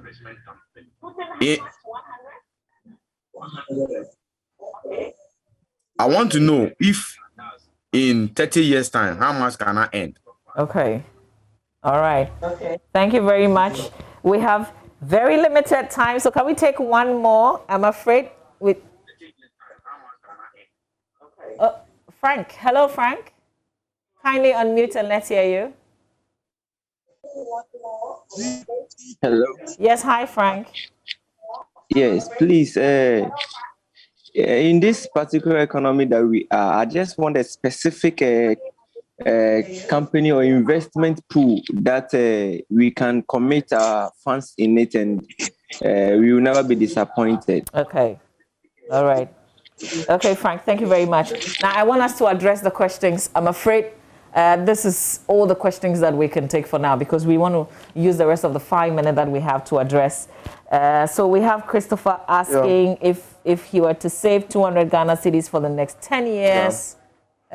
Christopher, 200 for the next 10 years. And it's important to make it clear. I'm not using the rate for any investment product. I'm just using an average interest rate. Because rate will change from year to year. Okay. So I'm just using an average of 18% just for the purposes of our discussion. Okay. Really, my idea is for people to understand the concept of little by little, but not to be selling a rate or an investment product, not necessarily. All right. So if you did 200 for 10 years, using 18% compounded quarterly, you're looking at 64,000. Okay. 64,000. But you see, let me add that if you did that, 24,000 giving you 64,000 in 10 years. In 20 years, you have 48,000 giving you 437,000. Oh, wow. In 20 years. In 30 years, you have 72,000 giving you 2.6 million. Okay. The same 200 cedis. So the thing is, the younger you are, the easier it becomes. Chairman, will I receive periodic investment? The payments? Chairman was asking about periodic statement and how long it takes to redeem. So for treasury bills, if you bought treasury bills from your bank will give you statement on the treasury bill. When it comes to investment outside government securities, most financial institutions will give you monthly statement, but I cannot talk for them. I can talk for a company I manage. We do monthly statement for all our clients. Okay. So you get monthly statement, you need your money, it shouldn't take more than 5 working days. Jude from Sotum, people earn 500 to 1,000. How can they save after paying their transportation and all that? Yeah. He ended up using the 200 cedis. Exactly. But what I want to tell Jude and tell others who are in the situation of Jude, don't invest after spending. Okay. But you can't help TNT. You have to take it out. Yes, you have to take it out. But my advice is that invest before you spend. Because you see, and I mentioned this the other day on this show, the Parkinson law states that, look, as human beings, as salary increases, we'll always adjust our lifestyle to match the salary. So Jude earning 700 cedis says it's not enough. But you meet somebody who earns 5,000 cedis, who will also say it's not enough because of the lifestyle. So I recommend the 10-20-70 principle. Pay your tithe of 10%, you believe in tithing, you don't give 10% to society. But 20% of whatever you earn, minimum 20% must go into investment.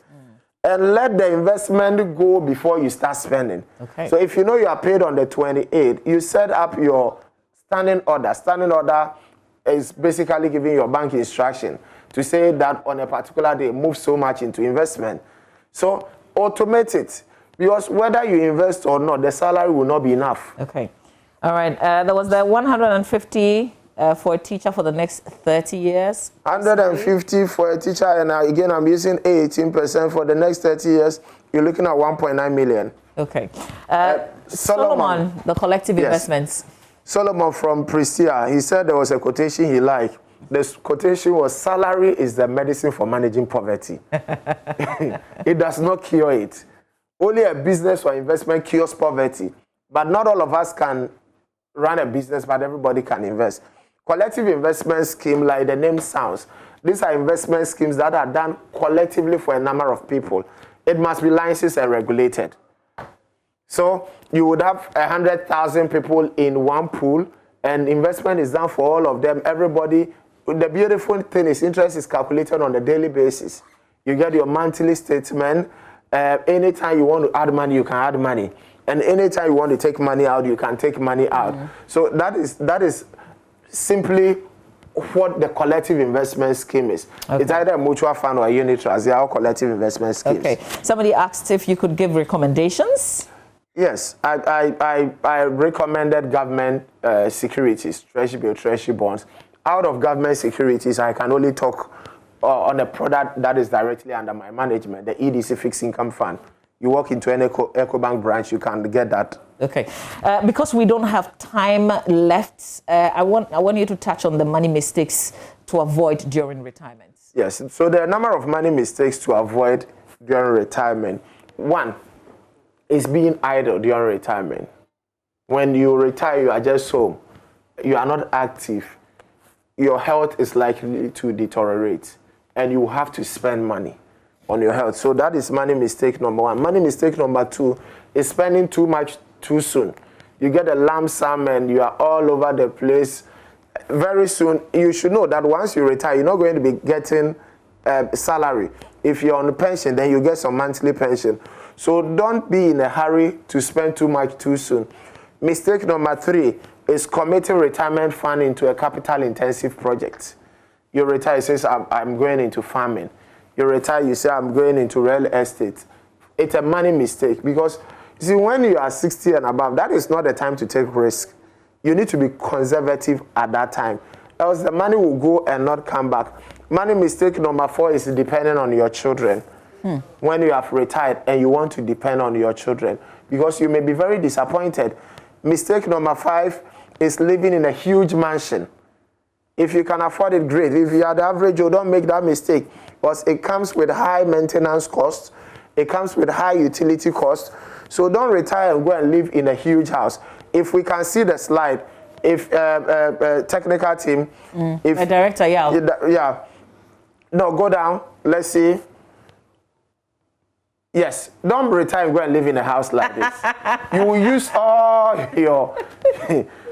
your pension to be buying electricity credit and maintaining the house.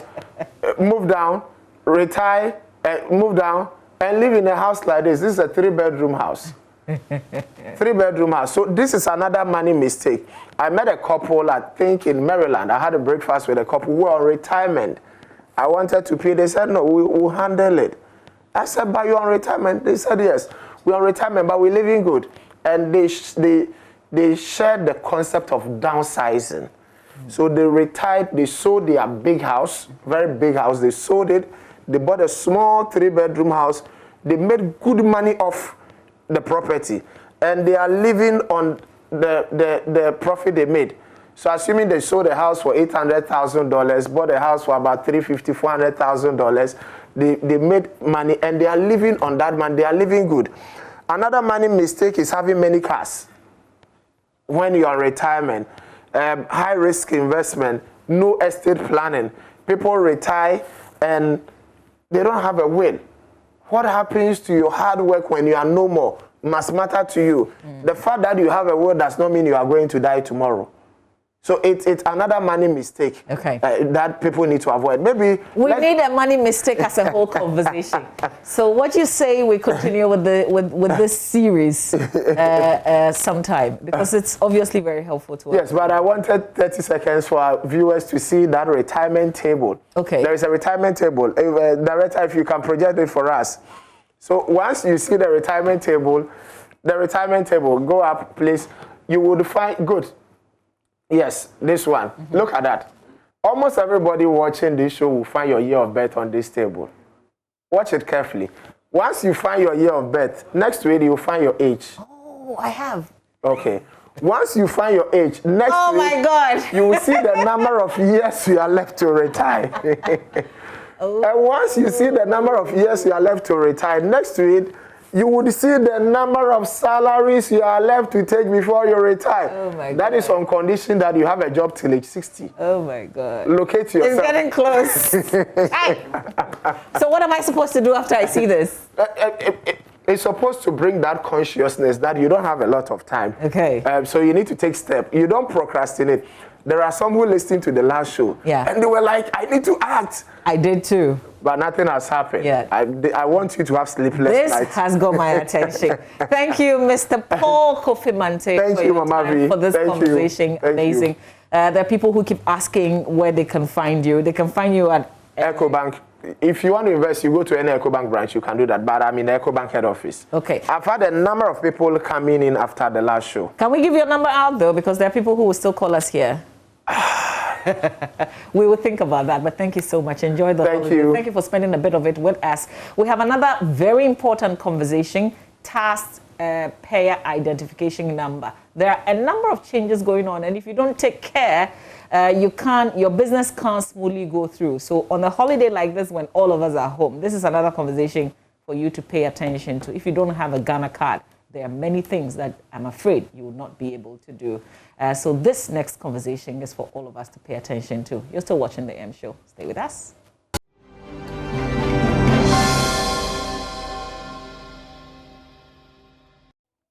Thank you very much for staying with us on the AM show. Now, on that bit of talk about money, we progress from there. It said that there are three things that are constant in life: life, death, and taxes. Well, that is why we're here. Even the money you invest, there'll be some taxes on that. And we're joined for this all-important conversation.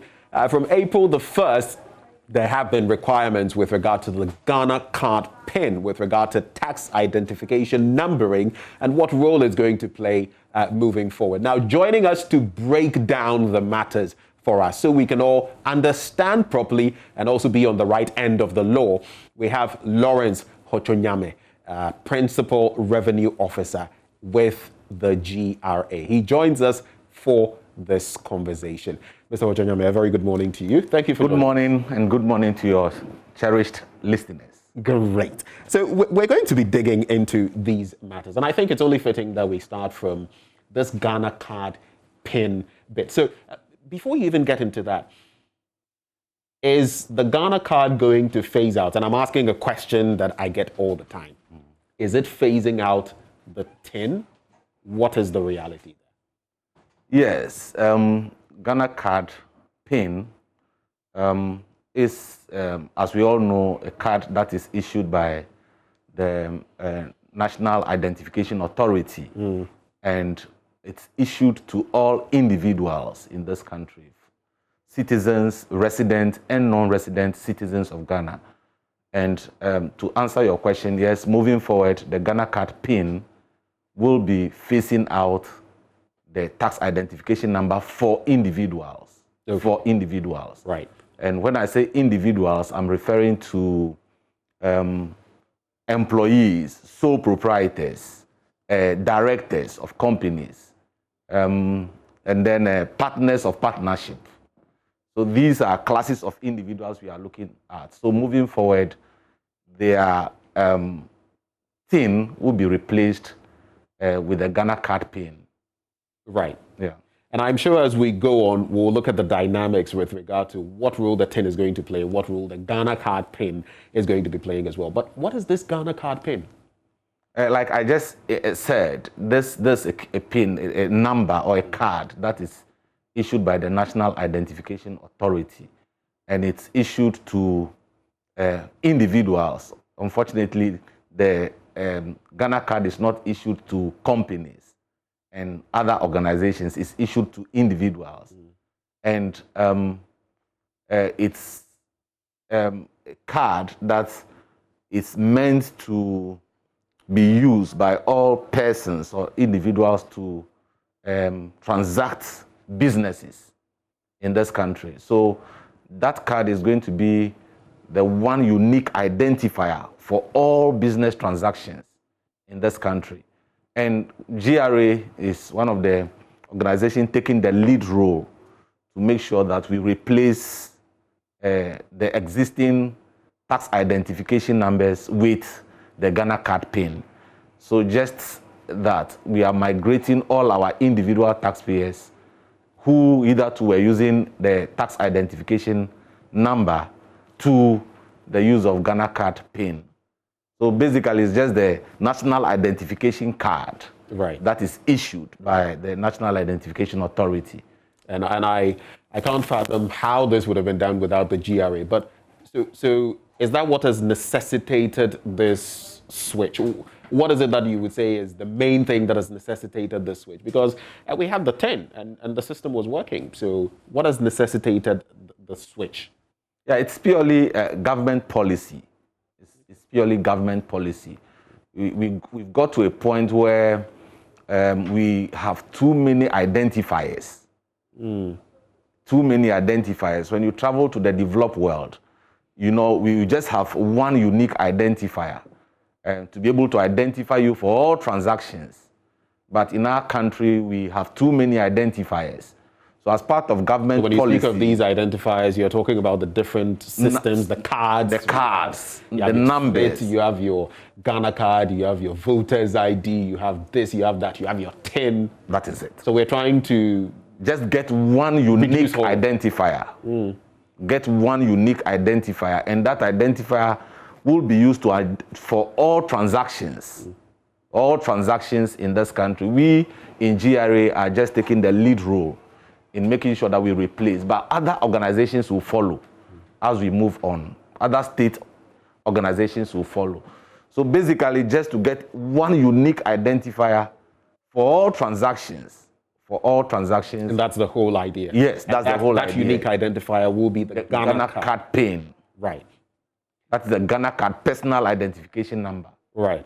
So will all taxpayers then, what is going to be the situation? Because I noticed right from the start that you were delineating that individuals are going to be on a certain belt, companies or entities are going to be on a different belt. Who is going to have to use the Ghana card pin?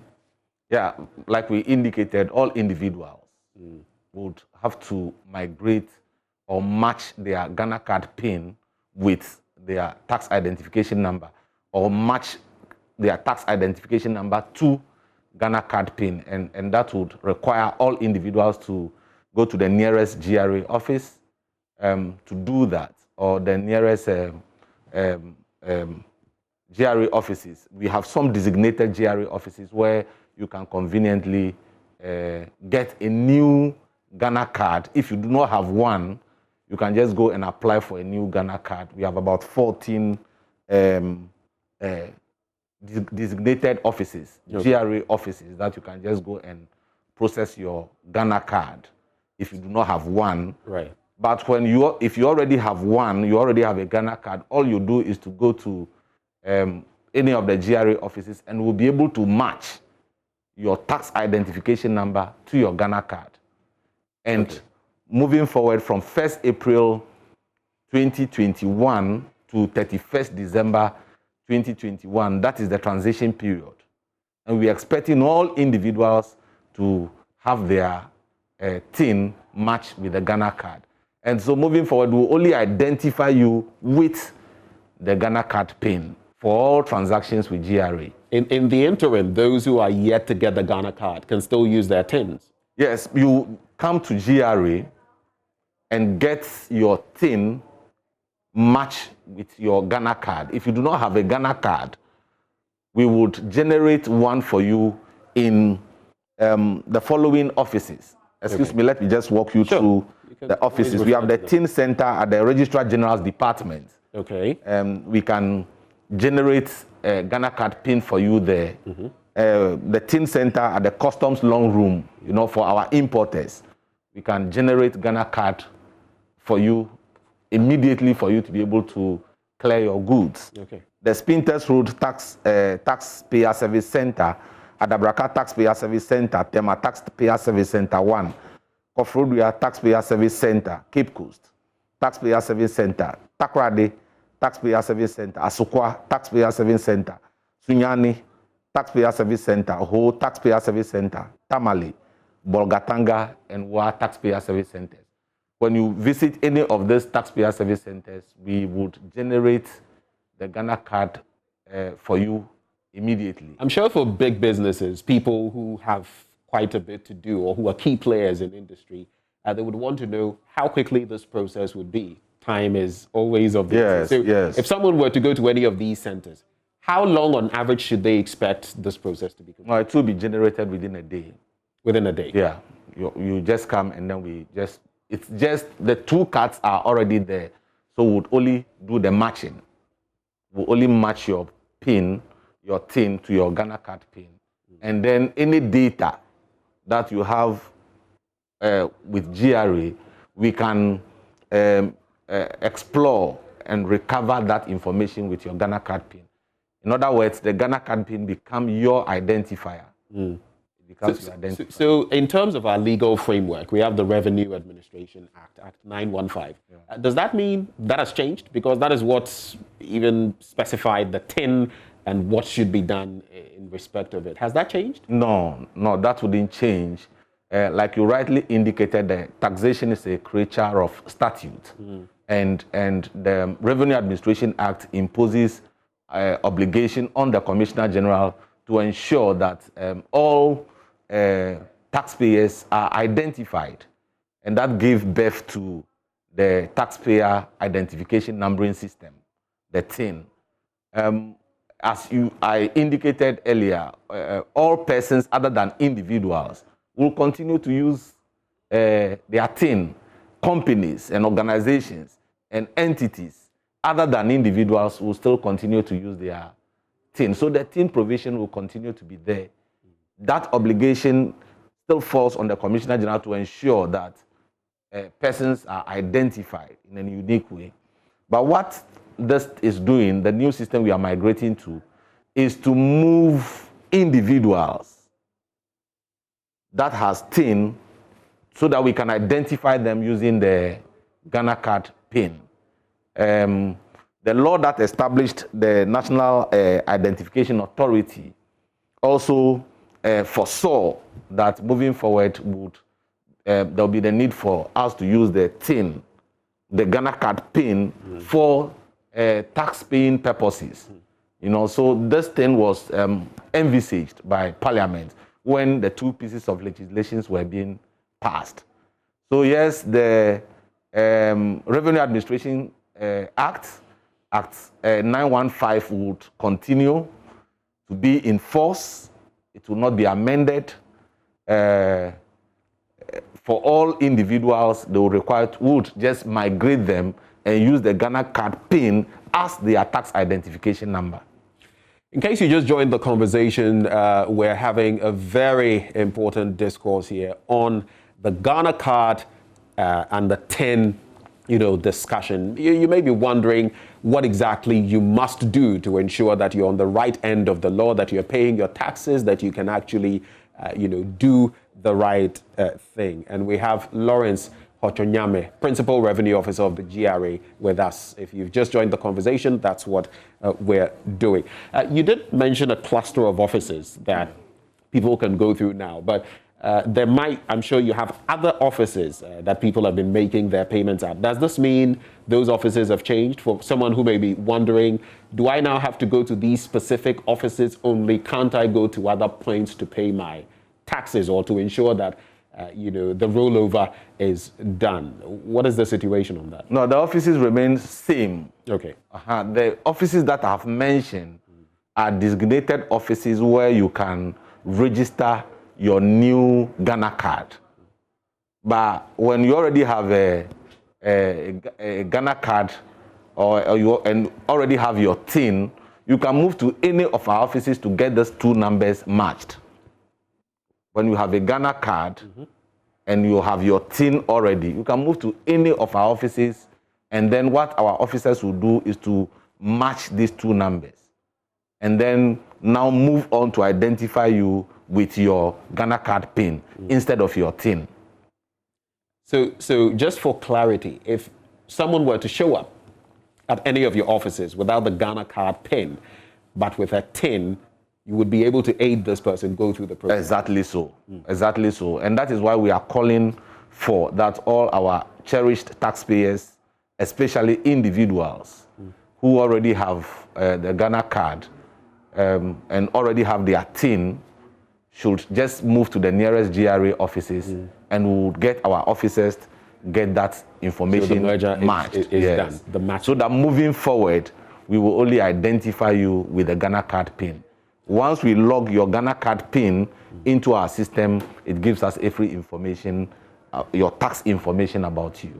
So what is the transitional period to look at? Since the 1st of April, we've had this active. How long is the transitional period? How much time do people have to get on board? Yeah, the transitional period starts from 1st April, and by 31st December 2021, we should be migrating all individuals from the tax identification numbering system to Ghana card PIN by 31st December 2021.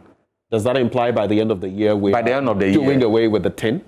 For individuals. For individuals. For individuals, by close of year, we will only identify individuals with the Ghana card PIN and not the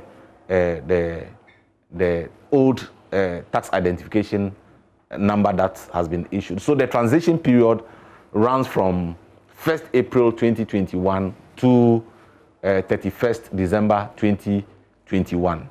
Okay. And we expect that all individuals will get this information, would cooperate with GRA to get this data matched. So you keep numbers matched. You keep making mention of individuals. So does that imply that maybe in the corporate sense, the TINs will still be active? Yes. What is the reality? With companies and other body of persons like trusts and entities will continue to use their tax identification number, the TIN. So this migration is just for individuals. Okay. And the law defines individuals, like I indicated earlier, employees, all sole proprietors, and then all partners of a partnership. Okay. So all of them qualifies as individuals. So would have to do the migration.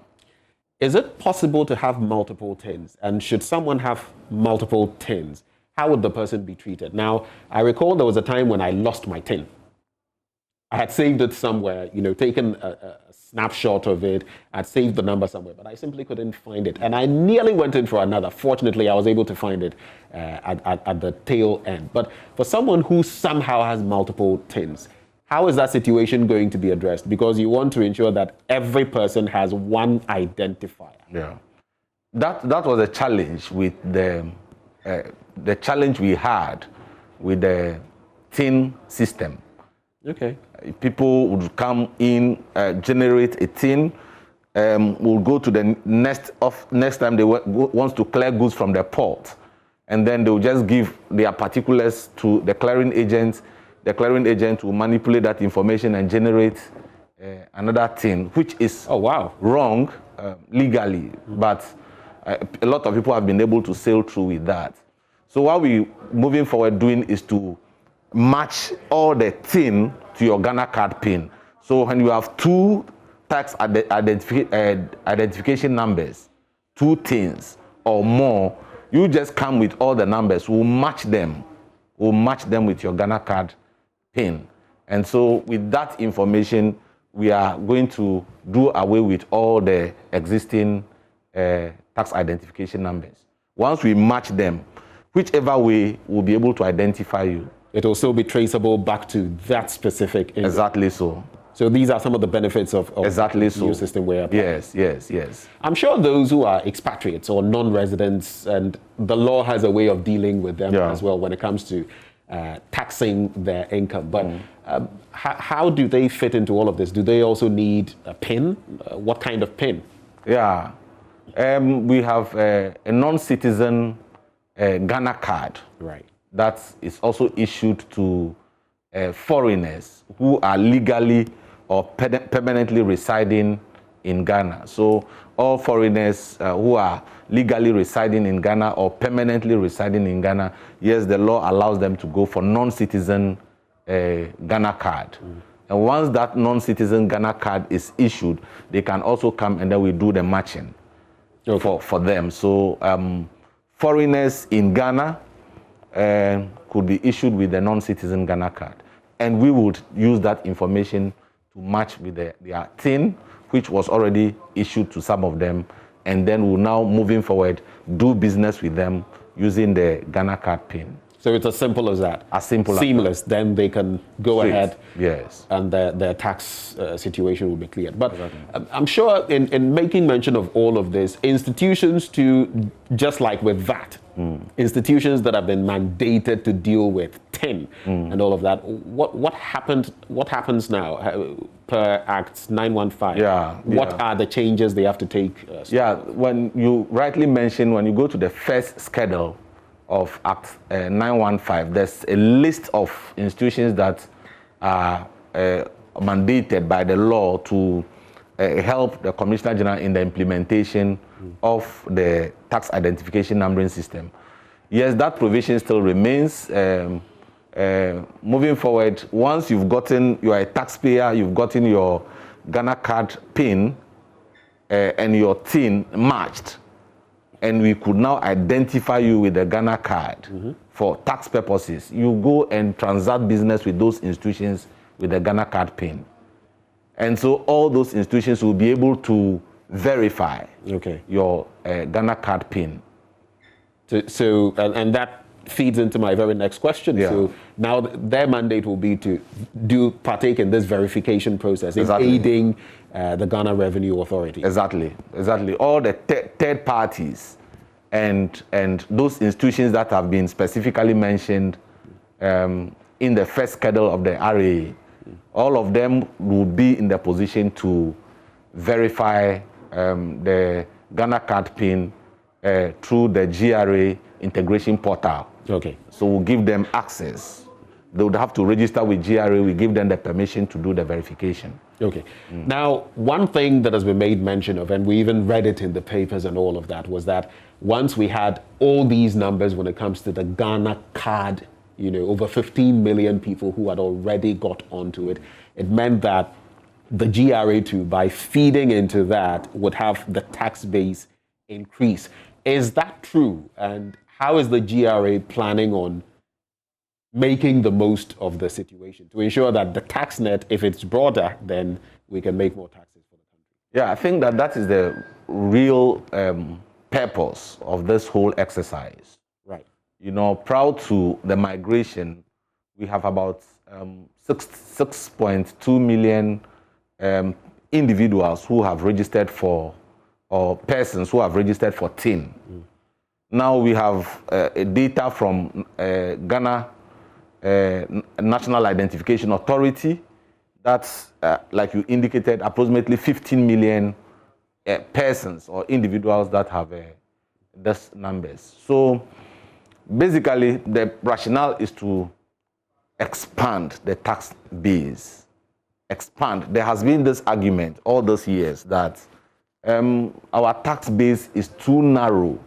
The focus is with the formal sector and few corporate organizations. And there's the need for us to expand the tax base, especially to cover those in the informal economy. And this is just the opportunity that we want to take advantage of. And that is why GRA has been the first public organization to take the lead role in making sure that we quickly change over and move away from the tax identification numbering system to the Ghana card PIN. It will certainly increase our tax base. It will widen our tax base. We'll be able to identify more people in the informal economy.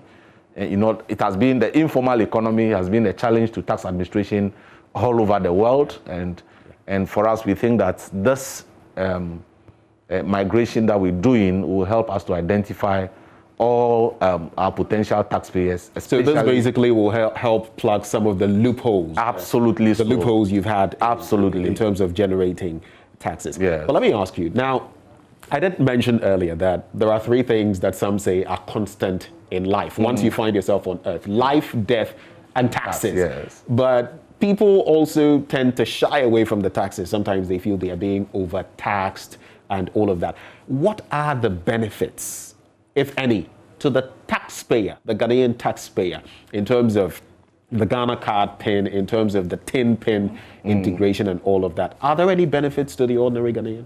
Oh yes, there are benefits to especially acquiring, synchronizing and harmonizing all those numbers. It makes transactions very simple. Okay. When you want to clear goods from the port, all you need is your Ghana card PIN. When you want a tax clearance certificate from GRA, all you need is your Ghana card PIN. You don't need to be pulling out data or numbers from all places. Sometimes you tend to forget some of the numbers. So it makes doing business easy. We're moving away from, cumbersome processes to very simplified processes. And then with this also, you are able to do business online, to minimize face-to-face interaction. We are in the era of COVID, and we want to, as much as possible, minimize the face-to-face contact with persons. So, this is an opportunity for us to get it. And of course, we know that quite recently the Parliament passed a law for waivers of penalties and interest, and for all up to 31st December 2020. And you could take advantage of these waivers and penalties when you get your systems, updated and all that. So there are a lot of benefits, apart from the social goods that we all enjoy, go to the hospitals and use the roads and all that. Those are social goods that somebody must pay for. And the only way to generate revenue for these social goods is through taxation. And so, like you rightly indicated, it's certain. It's certain. For people who are already extant or existing taxpayers, are there any new things they might have to do now?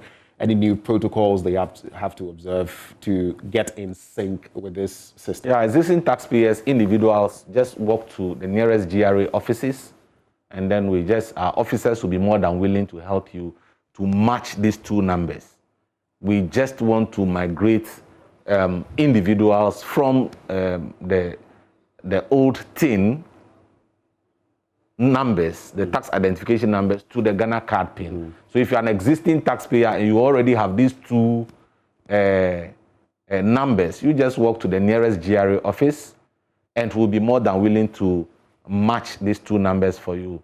If you do not have Ghana card, the Ghana card, and you are an individual, then I would advise that you move to the NIA registration centers or the 14 designated offices within GRA, and that will be able to generate one for you, and then would migrate you to the Ghana card PIN. Okay.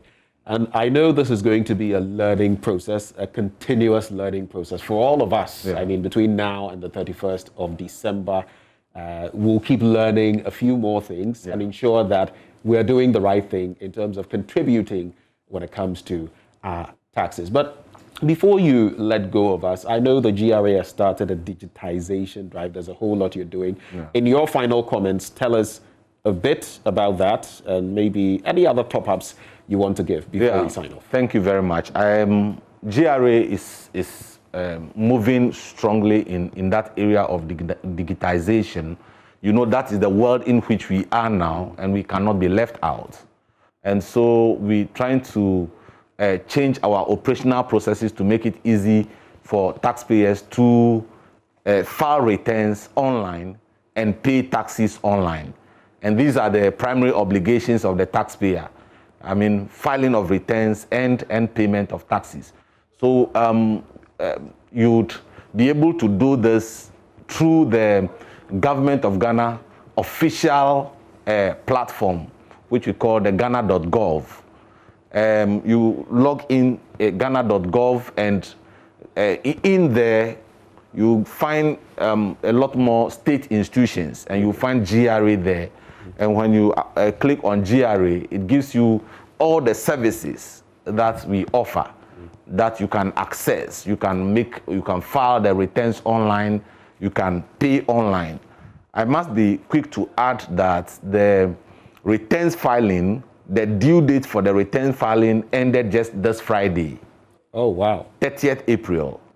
Hope you have filed your returns. And we trying to encourage all our taxpayers who have not filed their returns to just take advantage and file.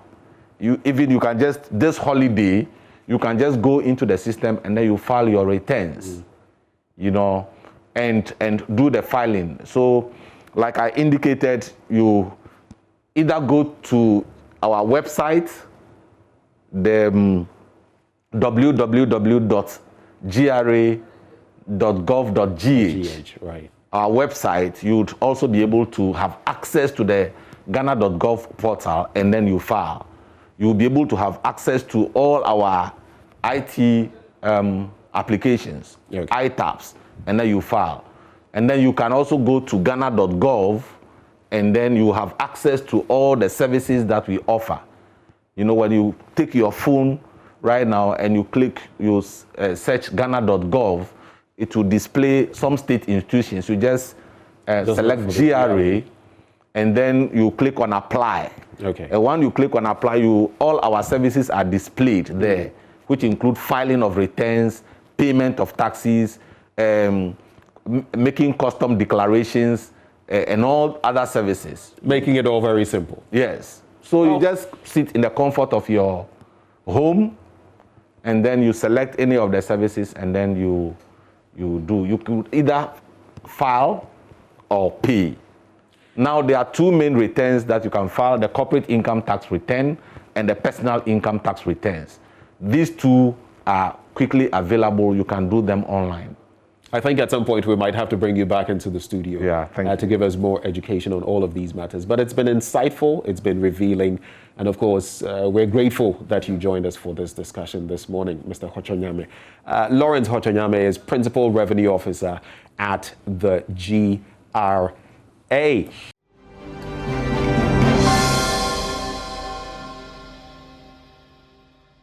Now, some traders at the Takrade market in Circle are being relocated. We understand they are moving to a new market at Ahemfi in Takrade to allow for renovation of the Takrade market circle. This is just coming in. This is news just coming in, and there is more on this in subsequent bulletins right here on this network.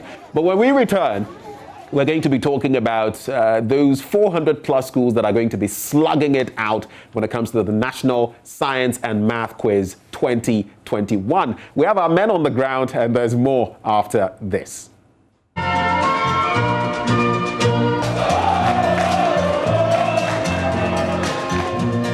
am also a purposely designed engineering material created by combining single materials. Yes, Isaac? Composite. Composite.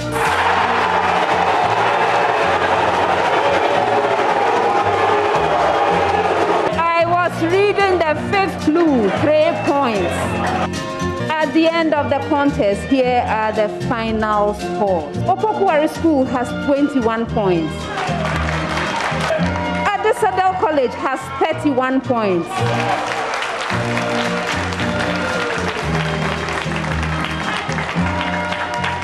Legon has 36 points.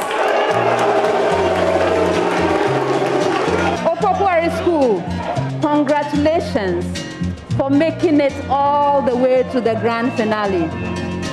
You did well, but unfortunately, anyway. Adisadel College, congratulations to you also. Thank you for giving us a great contest. Unfortunately, you couldn't take the trophy, but you did well. You did very well. I'm happy to declare you second place. Preset Legon.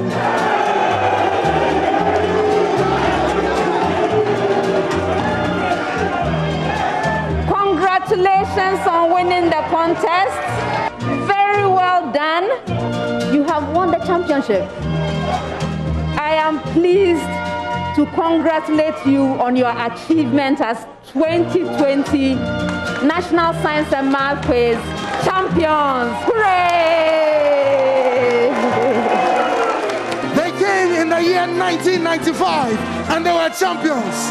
In 2003, they were champions. In 2006, they were champions.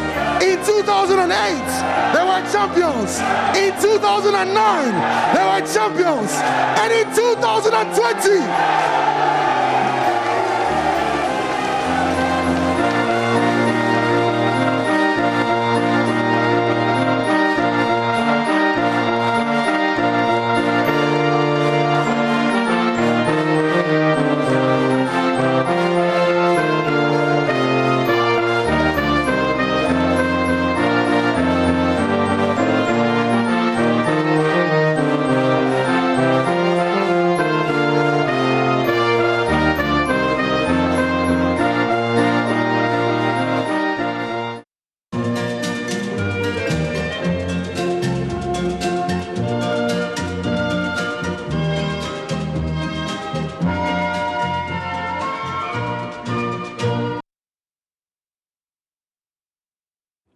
So it's another slugfest when it comes to national science and math. And the schools are gearing up. They are getting ready. A journey of 1,000 miles, they say, begins with a step. Another season of the National Science and Math Quiz is here. 443 schools nationwide are going to slug it out for that championship to happen later in October this year.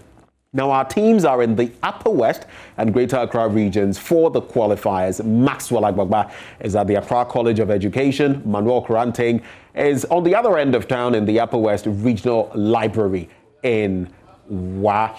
And let's start with Manuel Kuranting, who is in Wa currently, who's going to be telling us a bit about what exactly the situation is there, the students he's been interacting with. Manuel, if you can hear me, do take it away. What can you tell us so far? Yeah, so Ben, it's a great morning right here in Wa. Well, it's a holiday, but it doesn't feel like that because the students that I've been seeing who are thronging the Upper West Regional Library here in Wa are really excited and elated. You know, can't wait to get their hands on that bell, on that podium, and begin answering all the tough questions that, well, Ben, I'm sure you you are able to answer. But this is where it all begins. The separation of the boys from the men. The regional championships of the National Science and Maths Quiz, the 2021 edition, is starting today. And right here in Wa, a lot of the students that are coming are gearing up for the competition. Well, today we're expecting to have about 4 contests, okay? And it will set off around 9 a.m. But let me, you know, not take the wind out of the sail. A lot of the students. I've seen Saint Loyola, I've seen Laura Senior High School, I've seen Wa, and we'll be talking to all of them. But let me start off with some of their trainers. David trains the students at the St. Loyola. St. Ignatius of Loyola.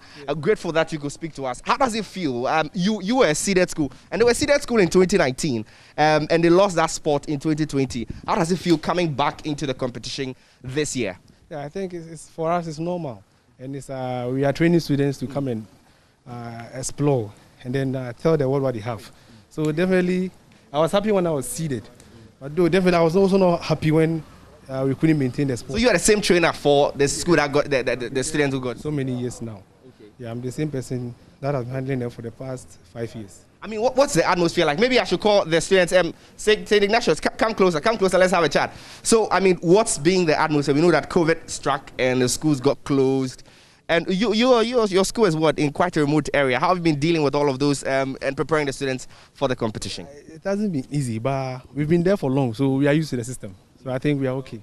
Yeah, that's what I can say about that.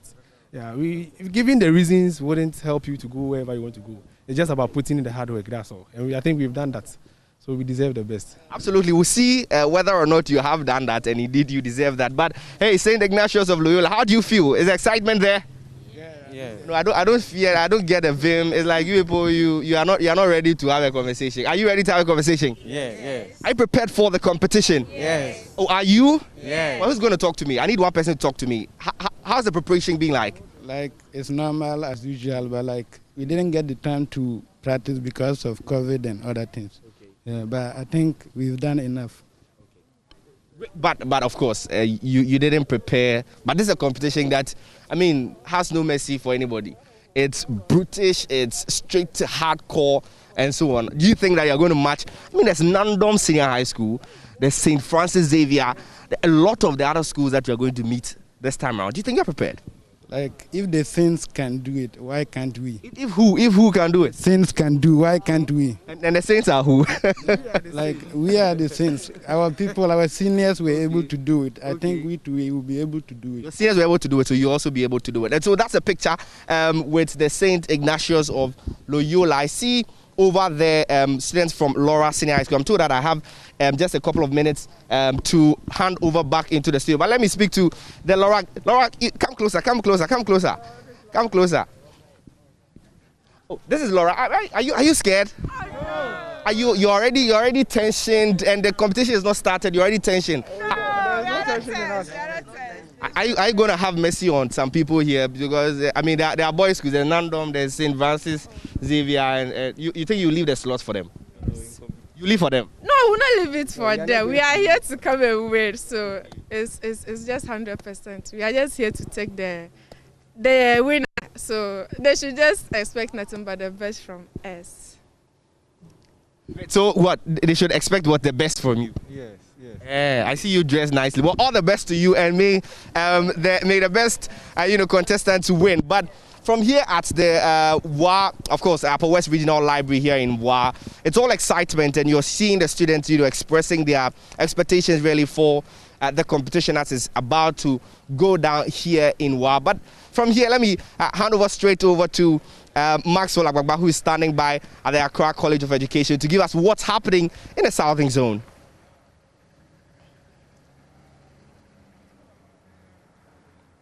College.